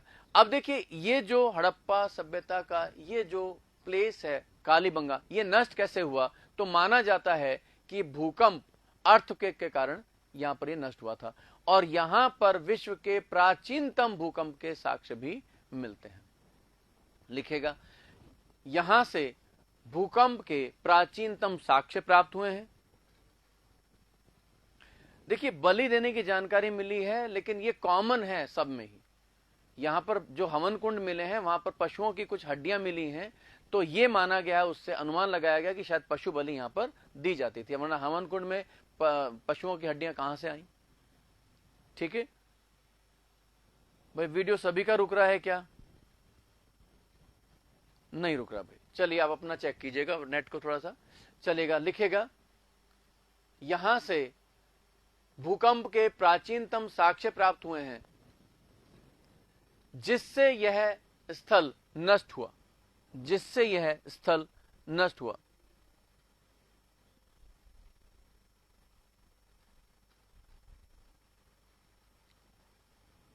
The evidences of oldest earthquake of the world, the evidences of oldest earthquake of the world are found here.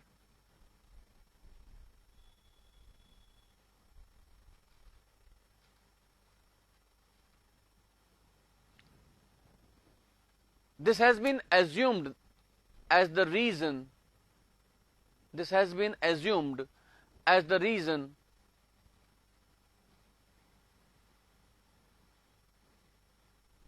of their destruyal, of their destruyal, of their destruyal। ठीक है भाई, तो मतलब इनका जो अंत हुआ वो माना जाता है कि वो हुआ आपका इसकी वजह से, भूकंप की वजह से। ठीक है, चलिएगा नेक्स्ट हम ले लेते हैं गणेश्वर।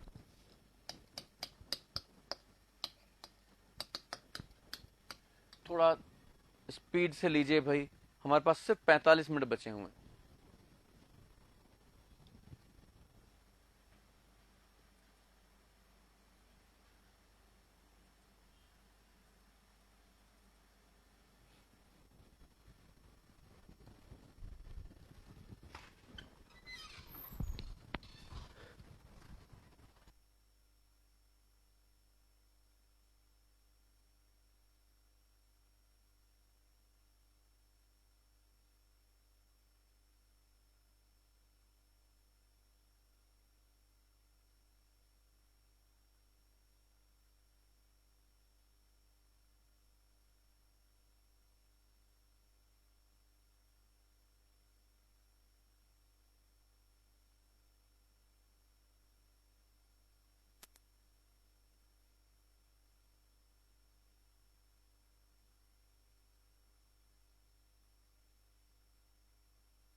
चलिए अब देखिए जरा, आ गई वॉइस? अब क्लियर है सबका? कोई दिक्कत तो नहीं? ये लास्ट क्लास में भी आज ही होना था जो कुछ भी। चलिए ठीक है ठीक है ठीक है, ओके ओके ओके। तो बात चल रही थी गणेश्वर की। अब गणेश्वर जो है ये आपका सीकर में है, situated in Sikar on the bank of Kantli river. लिखिएगा, सीकर में कांतली नदी के तट पर स्थित है। गणेश्वर जो है वो सीकर में सिचुएटेड है और कांतली नदी के तट पर है। It is in Sikar on the bank of Kantli river. Kantli river.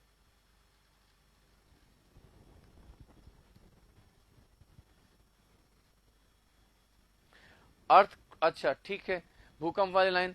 यहां से भूकंप के प्राचीनतम साक्ष्य मिले हैं जिसके कारण यह स्थल नष्ट हुआ, जिसके कारण यह स्थल नष्ट हुआ। The oldest evidences of earthquake, the oldest evidences of earthquake, the oldest evidences of earthquake are found here.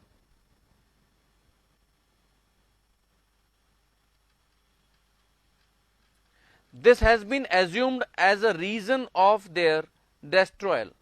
This has been assumed as the, this has been assumed as the,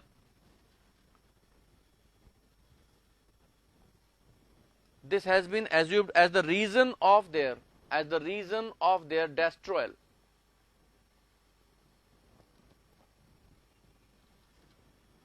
Reason of their destruyal.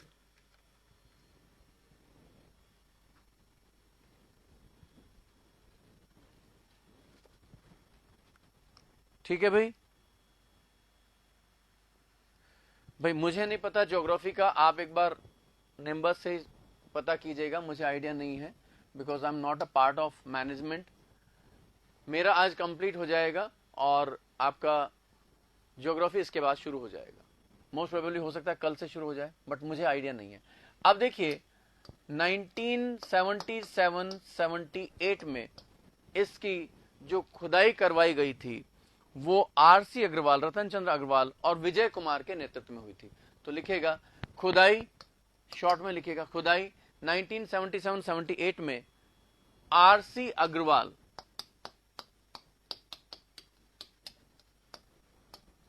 और विजय कुमार के नेतृत्व में हुई।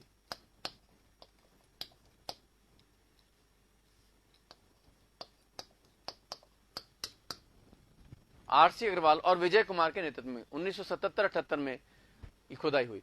Excavation was done under the guidance of R.C. Agrawal and Vijay Kumar. Under the guidance of R.C. Agrawal and Vijay Kumar.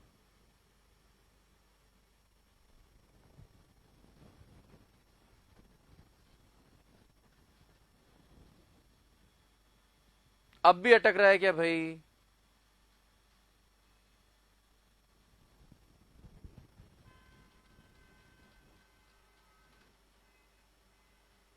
I think ये 5वां है जहां तक मैं समझ रहा हूं।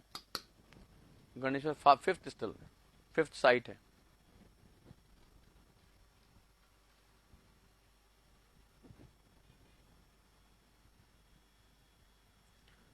अच्छा, कई लोगों का अटक रहा है भाई। यहां तो बिल्कुल क्लियर आ रहा है, अभी तक यहां तो कोई प्रॉब्लम है नहीं। कुछ लोगों का अटक रहा है शायद। तो देखिए ये किस एज को शो करता है।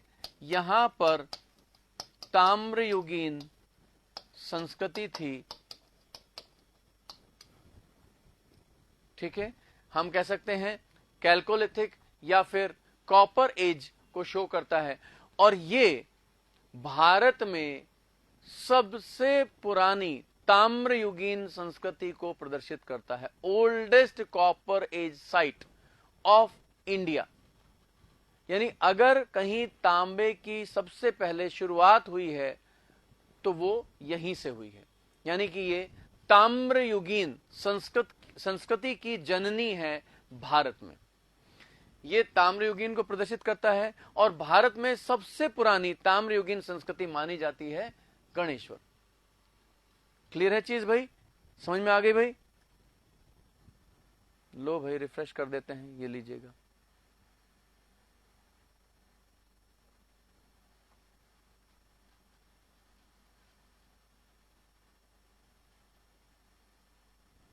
अब देखिए, अब रिफ्रेश करने से कुछ प्रॉब्लम सॉल्व हुई तो लिखेगा यह भारत में प्राचीनतम ताम्रयुगीन संस्कृति मानी जाती है।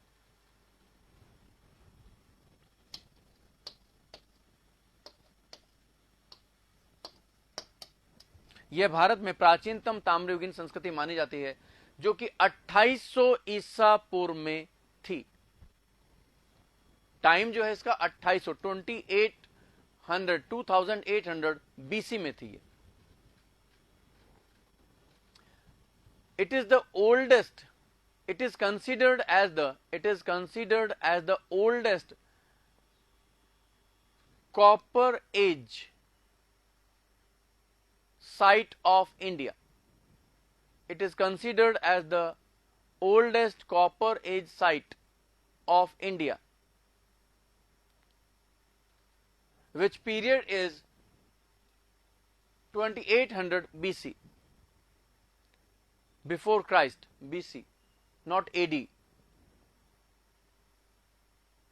which time period is 2800 BC.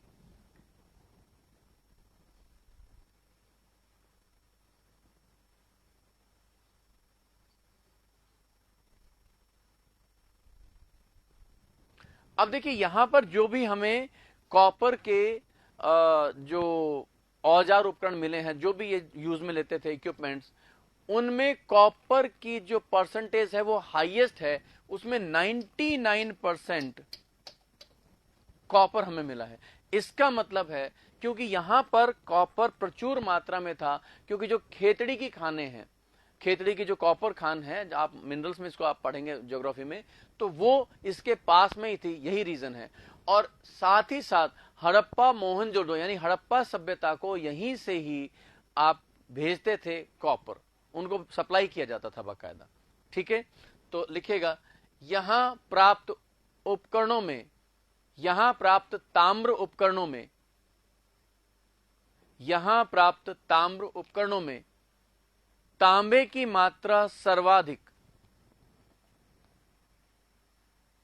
तांबे की मात्रा सर्वाधिक, ब्रैकेट में लिखना 99%, 99% तक मिली है, तक मिली है। The copper equipments, the copper equipments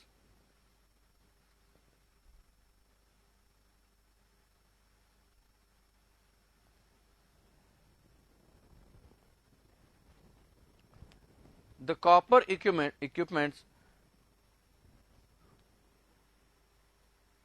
found here has the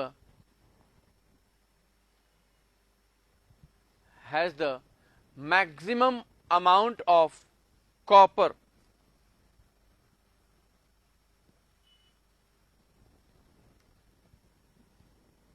bracket में लिखना 99%।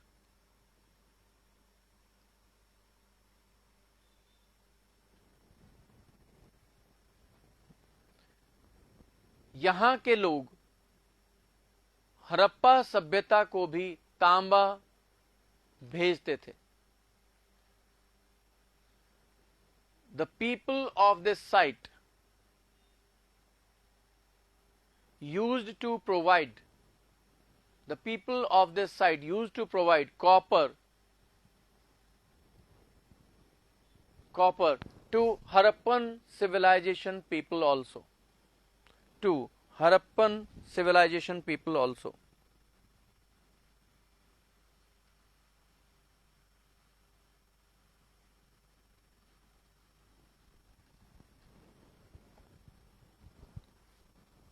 चलिए भाई, अब देखिए यहां पर जो हमें हाउसेस मिले हैं वहां पर ईंटों का यूज नहीं किया गया उनको बनाने में, टोटली जो पत्थर यूज किया गया है यहां के भवनों के निर्माण में। तो लिखेगा यहां भवन निर्माण में ईंटों के स्थान पर, यहां भवन निर्माण में ईंटों के स्थान पर पत्थरों का प्रयोग किया गया है। भवन निर्माण में ईंटों के स्थान पर पत्थरों का प्रयोग किया गया है।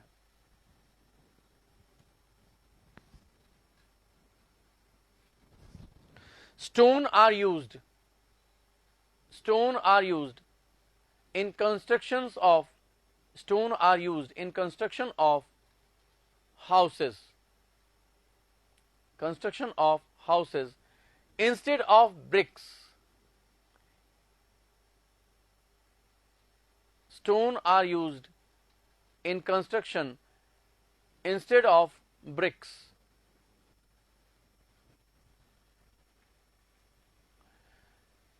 एक बार क्वेश्चन ये पूछा गया था कि पत्थर के बांध किस प्राचीन स्थल से मिले हैं। तो देखिए ये बैराट ही है जहां पर पत्थर के बांध जो हैं वो हमें मिलते हैं। अब ये पत्थर के बांध, आज जो हम डैम की बात करें तो डैम जो है वो किस लिए बनाए जाते हैं, ताकि जो एक्स्ट्रा वाटर है जो चला जाता है समुद्रों में उसको हम जो है ना रोक कर रख सकें, ताकि वो हमारे अलग अलग कामों में आ सके, इरिगेशन में काम आ सके, हमारे पीने के काम आ सके और दुनिया भर के काम आ सके। लेकिन यहां पर जो डैम बनाए गए थे, स्टोन के जो डैम थे, वो स्टोर करने के लिए नहीं थे उस वाटर को, बल्कि यहां पर कांतली नदी है, जैसे ये कांतली नदी है साहब आपकी, यहां पर इनकी बस्ती बसी हुई है।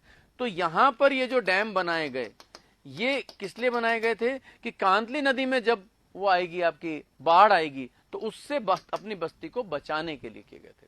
तो लेकिन पत्थर के बांध यहां पर जिस उद्देश्य से बनाए गए थे वो था बस्ती को बचाना, न कि पानी को रिजर्व करने के लिए रिजर्वायर के रूप में डैम्स नहीं बनाए जाते थे।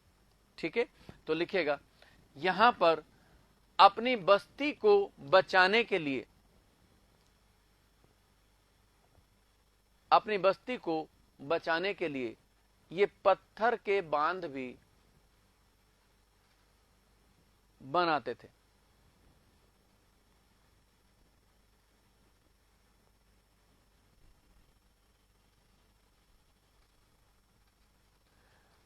टू प्रोटेक्ट द सेटलमेंट, यानी बस्तियां, to protect the settlement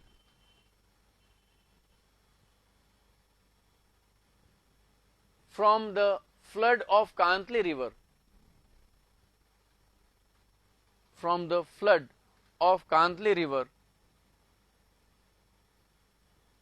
stone dams were also constructed to protect the settlement, to protect their settlement, yani bastiyan, to protect their settlement from the flood of Kantli river. Stone dams were also constructed. Stone dams were also constructed. Stone dams were also constructed.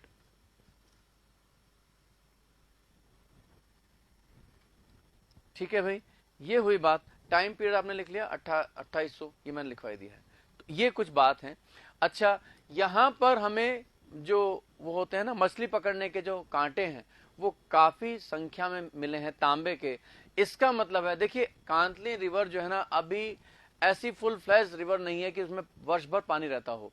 ठीक है, seasonal river है, जब बारिश आती है तो उसमें पानी रहता है, आजकल कांतली रिवर की बात करें तो। लेकिन उस समय इसका मतलब है कांतली रिवर में काफी पानी रहता होगा, तो इस वजह से यहां पर मछली पकड़ने का काम भी होता था। चलिए खैर आगे चले जरा हम, तो आगे हम देखते हैं आहड़।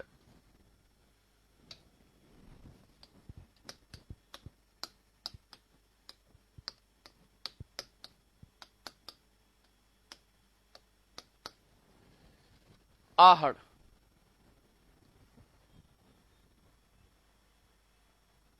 ये सीकर में आपके गोविंद जी जो नीम का थाना तहसील जो है उसमें पड़ता है। ये ऊपर की तरफ सीकर में नीम का थाना तहसील जो है वहां पर ये पड़ता है, कांतली रिवर के किनारे था। हालांकि आजकल कांतली रिवर काफी दूर है, लेकिन उस समय इसके बैंक पर ही ये सिचुएटेड था आहड़।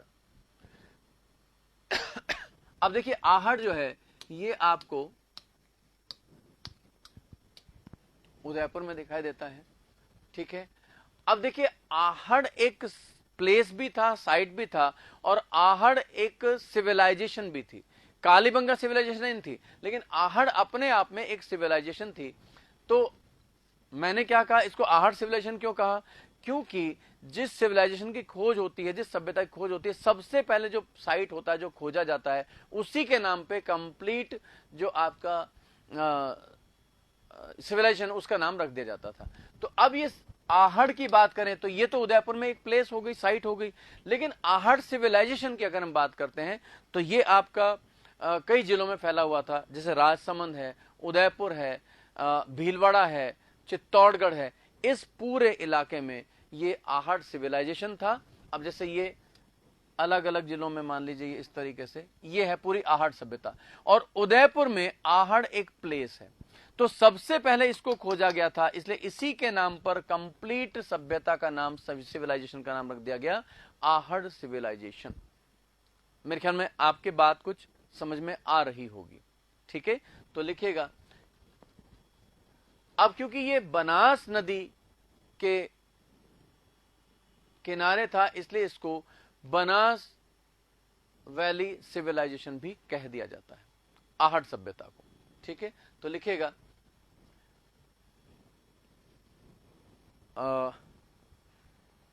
यह आहड़ सभ्यता का सबसे पहले खोजा गया स्थल था। यह आहड़ सभ्यता का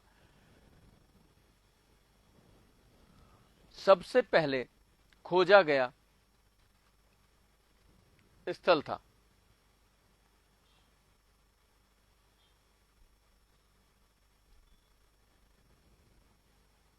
it was a site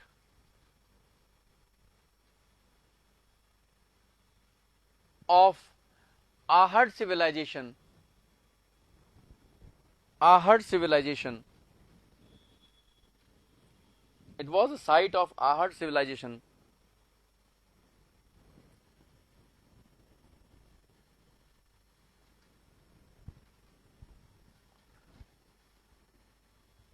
Which was discovered first of all. Which was discovered first of all.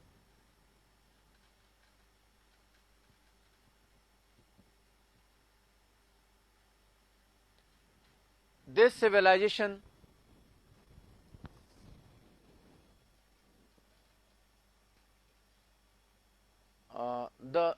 ऐसे लिख लीजिए, the expansion of this civilization, यूं लिख लीजिएगा, the expansion of this civilisation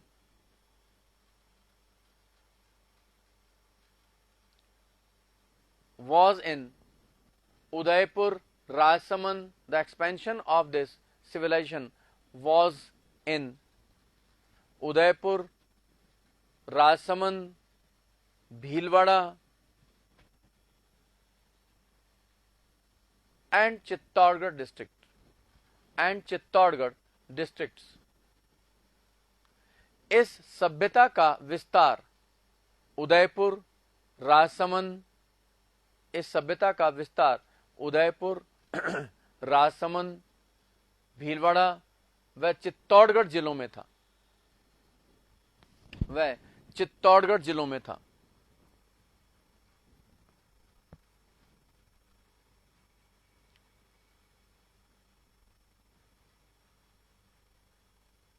This civilization shows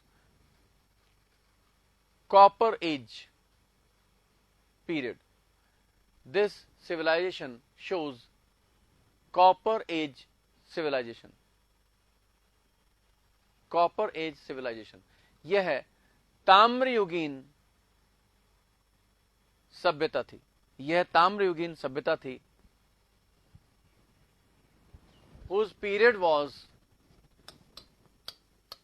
1900 to 1200 BC.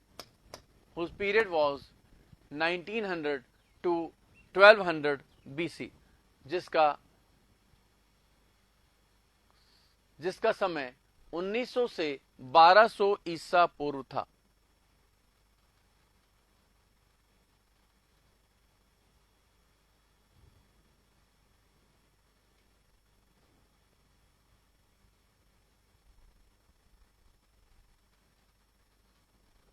ठीक है। अब ये जो आहड़ स्थल है, इसको सबसे पहले किसने खोजा? तो अक्षय कीर्ति व्यास नाम के आर्कियोलॉजिस्ट थे।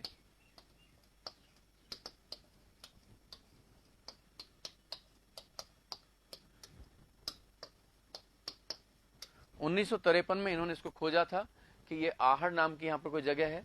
और आगे चलकर हम देखते हैं कि दो व्यक्ति आते हैं, SD सांकलिया और आपके RC अग्रवाल, इनके नेतृत्व में फिर खुदाई होती है। ठीक है, तो लिखिएगा, it was discovered by Akshay Kirti Vyas in 1953। It was discovered by Akshay Kirti Vyas in 1953।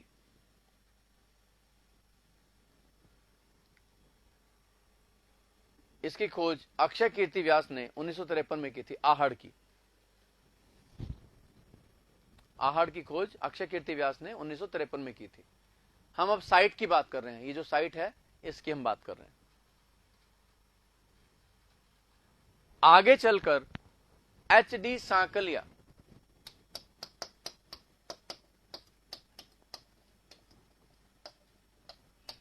व RC Agarwal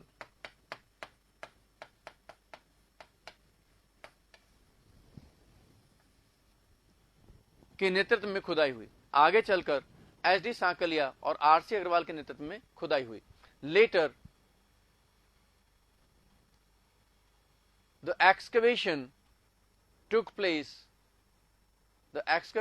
place under the guidance of SD Sankalia and RC Agarwal.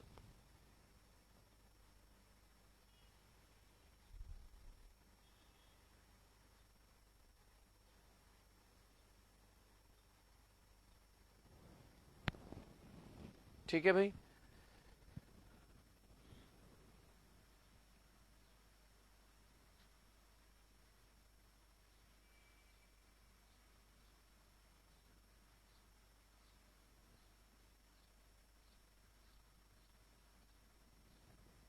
देखिए एक्चुअली क्या है, ये जो आहड़ है ये आयड़ नदी के तट पर है, ठीक है, आयड़ नदी। तो बेसिकली ये आयड़ नदी के तट पर है, on the bank of Ayad river. अब बनास संस्कृति क्यों कह देते हैं, क्योंकि बनास रिवर के किनारे भी मैक्सिमम जो है वो साइट्स मिले थे, इसलिए इसको बनास संस्कृति भी कह दिया जाता है। ठीक है भाई, क्लियर है चीज ये?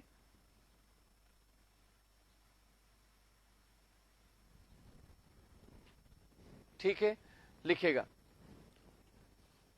यह स्थल आयड़ नदी के तट पर स्थित है। This site is situated on the bank of Ayad river.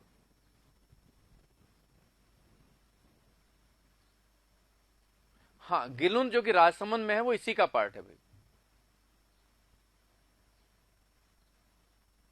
Gilund जो है वो इसी सिविलाइजेशन का एक पार्ट है, और गिलुंद जो है वो बनास नदी के तट पर है। ठीक है भाई, आयड़ नदी के तट पर है।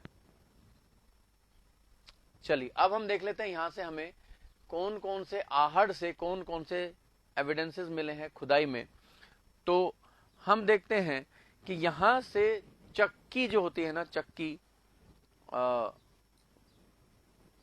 फ्लो मिल जिसको हम कह सकते हैं, चक्की के दो पार्ट जो है वो मिले। इसका मतलब है ये लोग अनाज को पीस कर खाते थे। ठीक है, इसके अलावा एक मकान से अनेक चूल्हे मिले हैं, अनेक चूल्हे। तो ये इस चीज को शो करते हैं कि जॉइंट फैमिली यहां पर होती होगी, और इतनी जॉइंट फैमिली में इतने मेंबर्स थे कि खाने के लिए एक चूल्हा सफिशिएंट नहीं होता होगा, इसलिए अनेक चूल्हों को बनाया गया। ठीक है, तो लिखेगा यहां खुदाई में चक्की के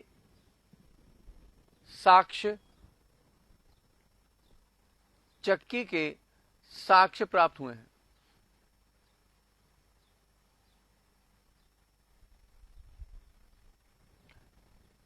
इन एक्सकवेशन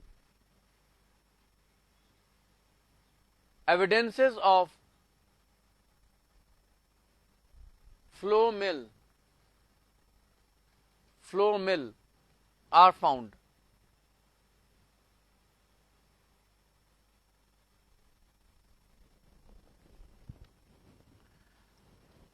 एक भवन से, हाँ बिल्कुल, 6 चूल्हे तक मिले हैं एक ही भवन से।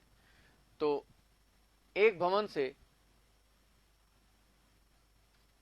6 चूल्हों के साक्ष्य मिले हैं, 6 चूल्हों के साक्ष्य मिले हैं जो 6 चूल्हों के साक्ष्य मिले हैं जो संयुक्त परिवार को दर्शाता है। 6 चूल्हे को क्या कहेंगे भाई?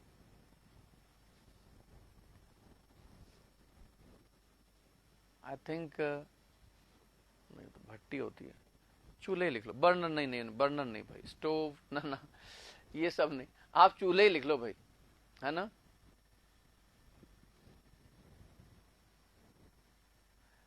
नहीं भाई, स्टोव नहीं, मतलब वो जो स्टोव बर्नर वो सब तो ये होते हैं जो आजकल जो चल रहे हैं। चूल्हा, गैस चूल्हा कह देते हैं, लेकिन चूल्हा तो वो है जो इस तरह का बनता था। चलिए खैर, जो भी आप चूल्हा लिखिएगा। in a house 6 chulhas are found, which shows joint family, hearth, fireplace नहीं भाई, hearth कहेंगे क्या? HERTH, hearth, चूल्हा। चलिए अब जो भी है, चलो ठीक है, हर्ट लिख लीजिएगा अगर ऐसा है तो।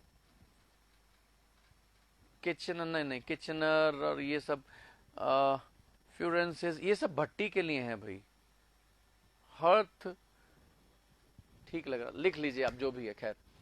विच शोज जॉइंट फैमिली, जो कि आपका जॉइंट फैमिली को शो करता है। विच शोज जॉइंट फैमिली, यहां से घर में 6 चूल्हे प्राप्त हुए हैं, जो कि संयुक्त परिवार को दर्शाता है, जो कि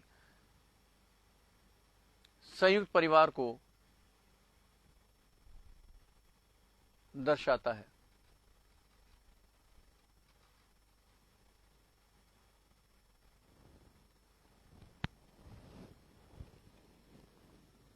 अब देखिए यहां से अगर हम देखें तो कुछ मृदभांड भी प्राप्त हुए। मृदभांड का मतलब मिट्टी के बर्तन, जो कि लाल, काले, भूरे रंग के हैं, ब्लैक, रेड एंड ब्राउन, और उन पर डिजाइन्स बने हुए हैं व्हाइट कलर से। इस तरीके के यहां पर हमें मृदभांड मिले हैं। तो लिखेगा यहां से लाल, भूरे व काले मृदभांड प्राप्त हुए हैं। यहां से लाल, भूरे व काले मृदभांड प्राप्त हुए हैं।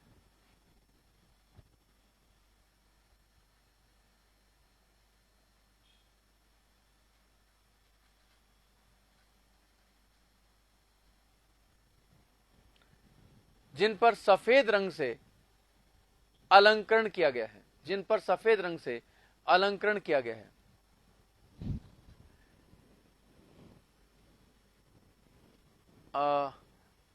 The black, red and brown pottery are found. The black, red and brown pottery are found here.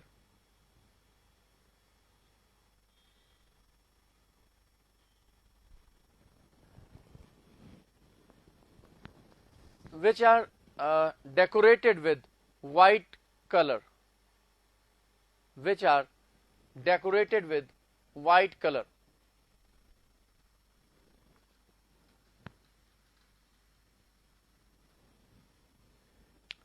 अब देखिए यहां पर कुछ बड़े बड़े मृदभांड भी मिले हैं, बड़े मिट्टी के बर्तन।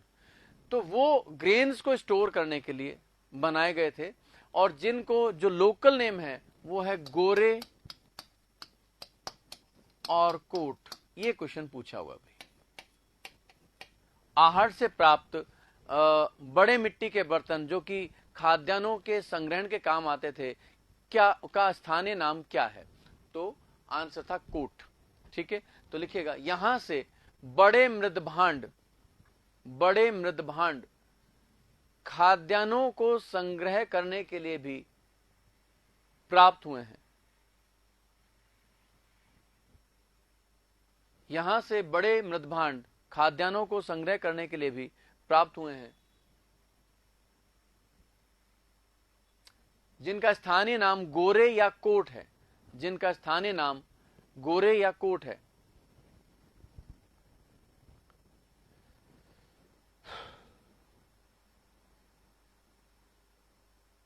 गोरे या कोट है।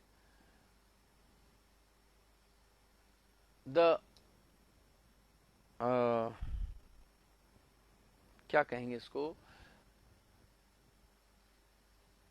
The big pottery for the storage of grains, the big pottery for the storage of grains are also found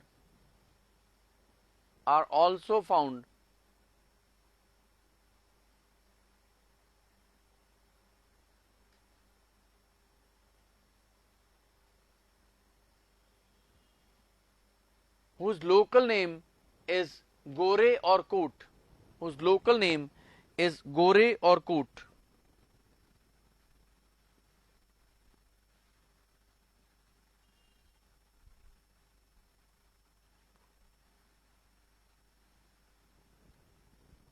अब देखिए ये जो था एक औद्योगिक नगर था, इंडस्ट्रियल टाउन था आहट जो था, और यहां पर जो मेन जो उद्योग था वो था ताम्र उद्योग।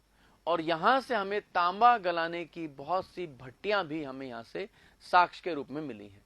तो ये एक इंडस्ट्रियल टाउन था। तो लिखिएगा, यह एक औद्योगिक नगर था।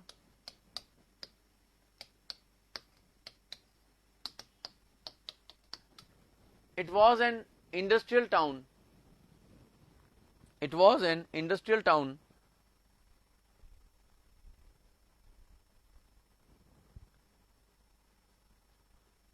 यहां से तांबा गलाने की भट्टियां भी प्राप्त हुई हैं। यहां से तांबा गलाने की भट्टियां भी प्राप्त हुई हैं। Copper smelting furnaces has been obtain from here. कॉपर smelting furnaces have been obtained from here.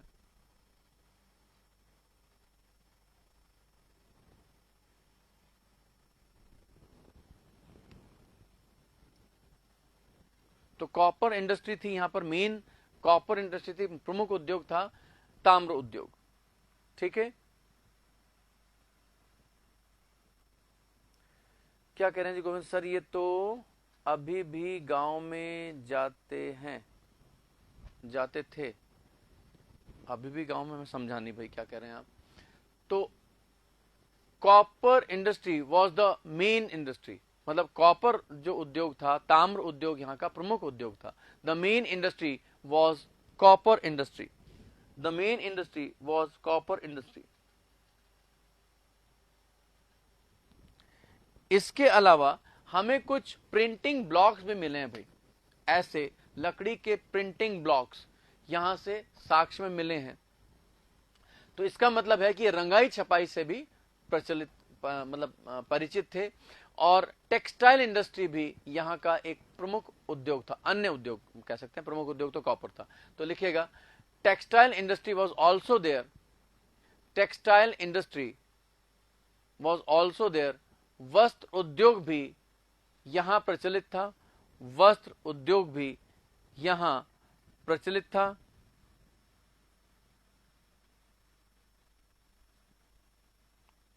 अच्छा, मिट्टी के बर्तन, मृदभांड आज भी मिलते हैं यहां पर। वस्त्र उद्योग भी यहां प्रचलित था। The textile industry was also there. In excavation, printing blocks are found. Printing blocks are found. खुदाई में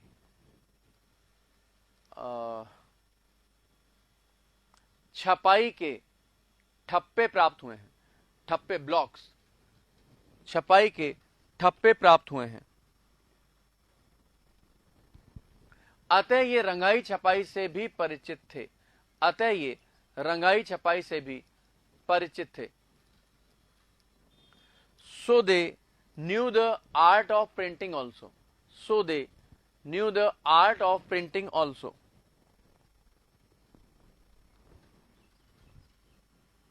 So they knew the art of printing also. यानी कि छपाई से भी, रंगाई छपाई से भी परिचित थे। अब देखिए, यहां से हमें 6 यूनानी मुद्राएं भी मिली हैं। कॉइन्स मिली हैं यहां से, ग्रीक कॉइन्स मिली है 6 संख्या में। तो इसका मतलब है यूनानी मुद्राएं यहां कहां से आई? इसका मतलब है फॉरेन ट्रेड यहां पर होता था, कि ये जो है फॉरेन ट्रेड से जो है ना, यूनानी जो लोग बाग थे वो यहां आए और उनके जो सिक्के हैं इसलिए यहां पर हमें मिले हैं। तो फॉरेन ट्रेड, जो हमारा इंटरनल ट्रेड था वो तो था ही यहां पर, लेकिन इसके अलावा फॉरेन ट्रेड भी यहां पर होता था। ठीक है, तो लिखिएगा, यहां से 6 यूनानी मुद्राएं भी प्राप्त हुई हैं। यहां से 6 यूनानी मुद्राएं भी प्राप्त हुई हैं। 6 Greek coins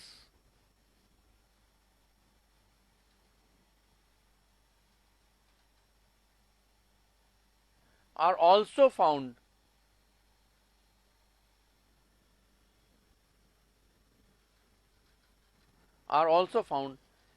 यह इनके साथ यह इनके साथ विदेशी व्यापार को दर्शाता है।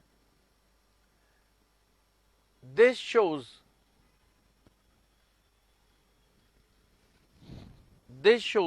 There foreign trade.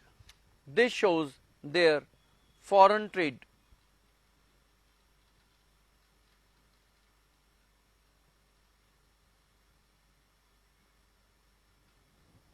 Foreign trade.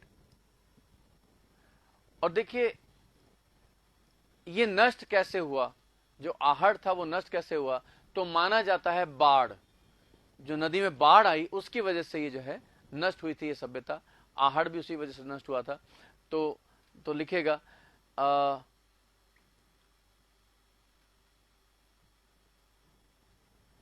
इसकी विलुप्ति का कारण बाढ़ माना जाता है। इसकी विलुप्ति का कारण बाढ़ माना जाता है। फ्लड is responsible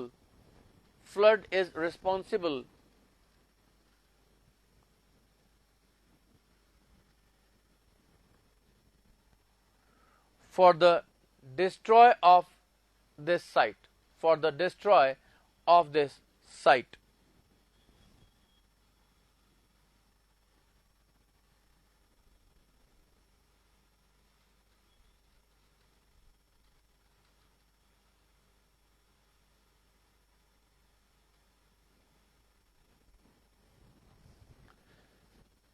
ठीक है भाई। चलिए एक और लिख लीजिएगा, गिलुंड।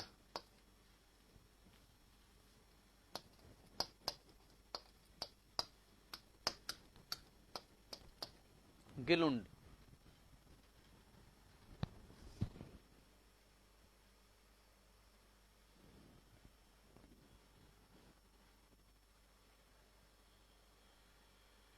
ये देखिए, ये गिलुंड जो है वो राजसमंद में है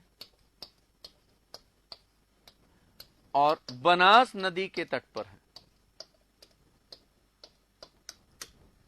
गिलुंड जो है वो राजसमंद में है, बनास नदी के तट पर है। तो लिखेगा it is in Rajsamand on the bank of Banas river, on the bank of Banas river.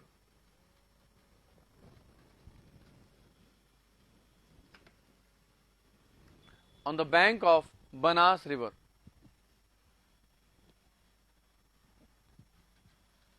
नहीं भाई, अभी 9 बजे तक ही है ये क्लास हमारी। It is on the bank of Gilund, in the bank of Banas river. और ये गिलुंड जो है ये आहड़ सभ्यता का ही एक साइट थी, एक पार्ट था, जैसे कि आहड़ एक साइट थी। ठीक है, तो लिखेगा यह आहड़ सभ्यता का ही एक स्थल था। आहड़ सभ्यता का ही एक स्थल था। और आहड़ सभ्यता का है तो ताम्रयुगीन संस्कृति को प्रदर्शित करेगा ही करेगा। तो लिख लीजिएगा ताम्रयुगीन संस्कृति। It was a part of Ahar civilisation.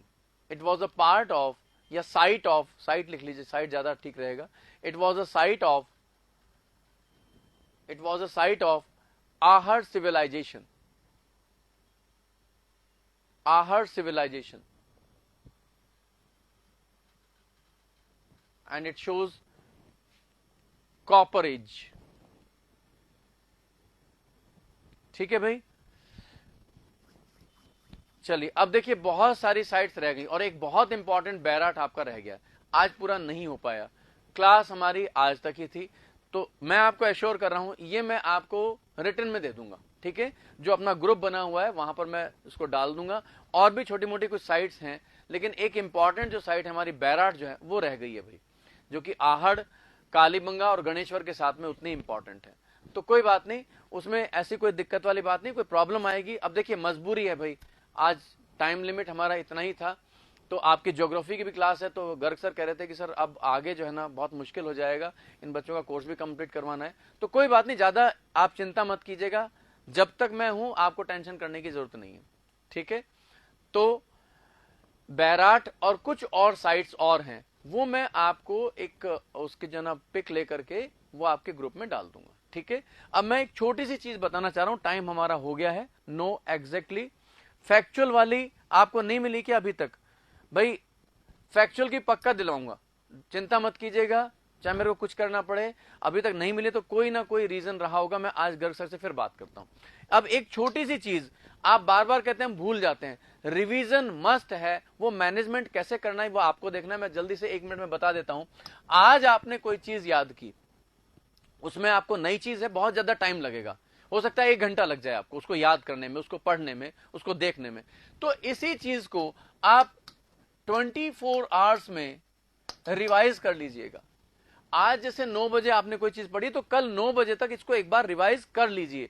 तो जब आप यहां पर रिवाइज करेंगे तो इतना टाइम आपको नहीं लगेगा। फिर इसी चीज को आपको 3 डेज में एक बार रिवाइज कर लेना है। ये साइंटिफिक तरीका मेरा इजाद किया हुआ नहीं है, मेरा आजमाया हुआ है। एक साइकेट्रिस्ट ने मुझे बताया था ये चीज, ठीक है, क्योंकि मेरी भी एक प्रॉब्लम थी, मैं भूल जाता था when I was an competitor. तो इसी चीज को फिर आप 1 वीक में जो है ना रिवाइज कर लीजिएगा, ठीक। फिर इसी चीज को आपको 15 डेज में, 1 फोर्टनाइट में आपको रिवाइज करना है। और फिर इसी चीज को 1 मंथ में आप रिवाइज कर लीजिएगा, ठीक है। फिर उसके बाद आप 3 मंथ, खैर तब तक तो आपका रहेगा ही नहीं, और फिर उसके बाद 6 मंथ, और फिर उसके बाद 1 ईयर। ये तरीका है किसी भी चीज को रिवाइज करने का, ठीक है। बात समझ में आ गई? तो इस तरीके से अगर आप रिवाइज करेंगे, आप ये कैसे रिवाइज करना है वो आप मैनेजमेंट आप देखेंगे, ठीक है। चलिए भाई, तो आज हमारे मिल जाएगी भाई, सबको मिल जाएगी, टेंशन फ्री रहिएगा। हाँ हो जाएगा, वो मैं समझ रहा हूं इस चीज को। तो आज हमारी लास्ट क्लास हुई, हमारा कोर्स हुआ कंप्लीट। जो मैंने आपको कहा है, वो जो चीज दिलाने के लिए कही है, वो आपको डेफिनेटली मिलेगी। चलिए, बहुत अच्छा एक्सपीरियंस रहा। इंजीनियर्स के साथ मेरा एक बहुत ही अच्छी ट्यूनिंग रहती है और काफी मजा आया आप लोगों को पढ़ा करके, ऑफलाइन भी और ऑनलाइन भी। हालांकि ऑफलाइन में मुझे ज्यादा आनंद आता है। खैर जो भी है, बस मैं आपसे यही कहूंगा, जब तक आपका एग्जाम नहीं हो जाता आप संपर्क में रहिएगा।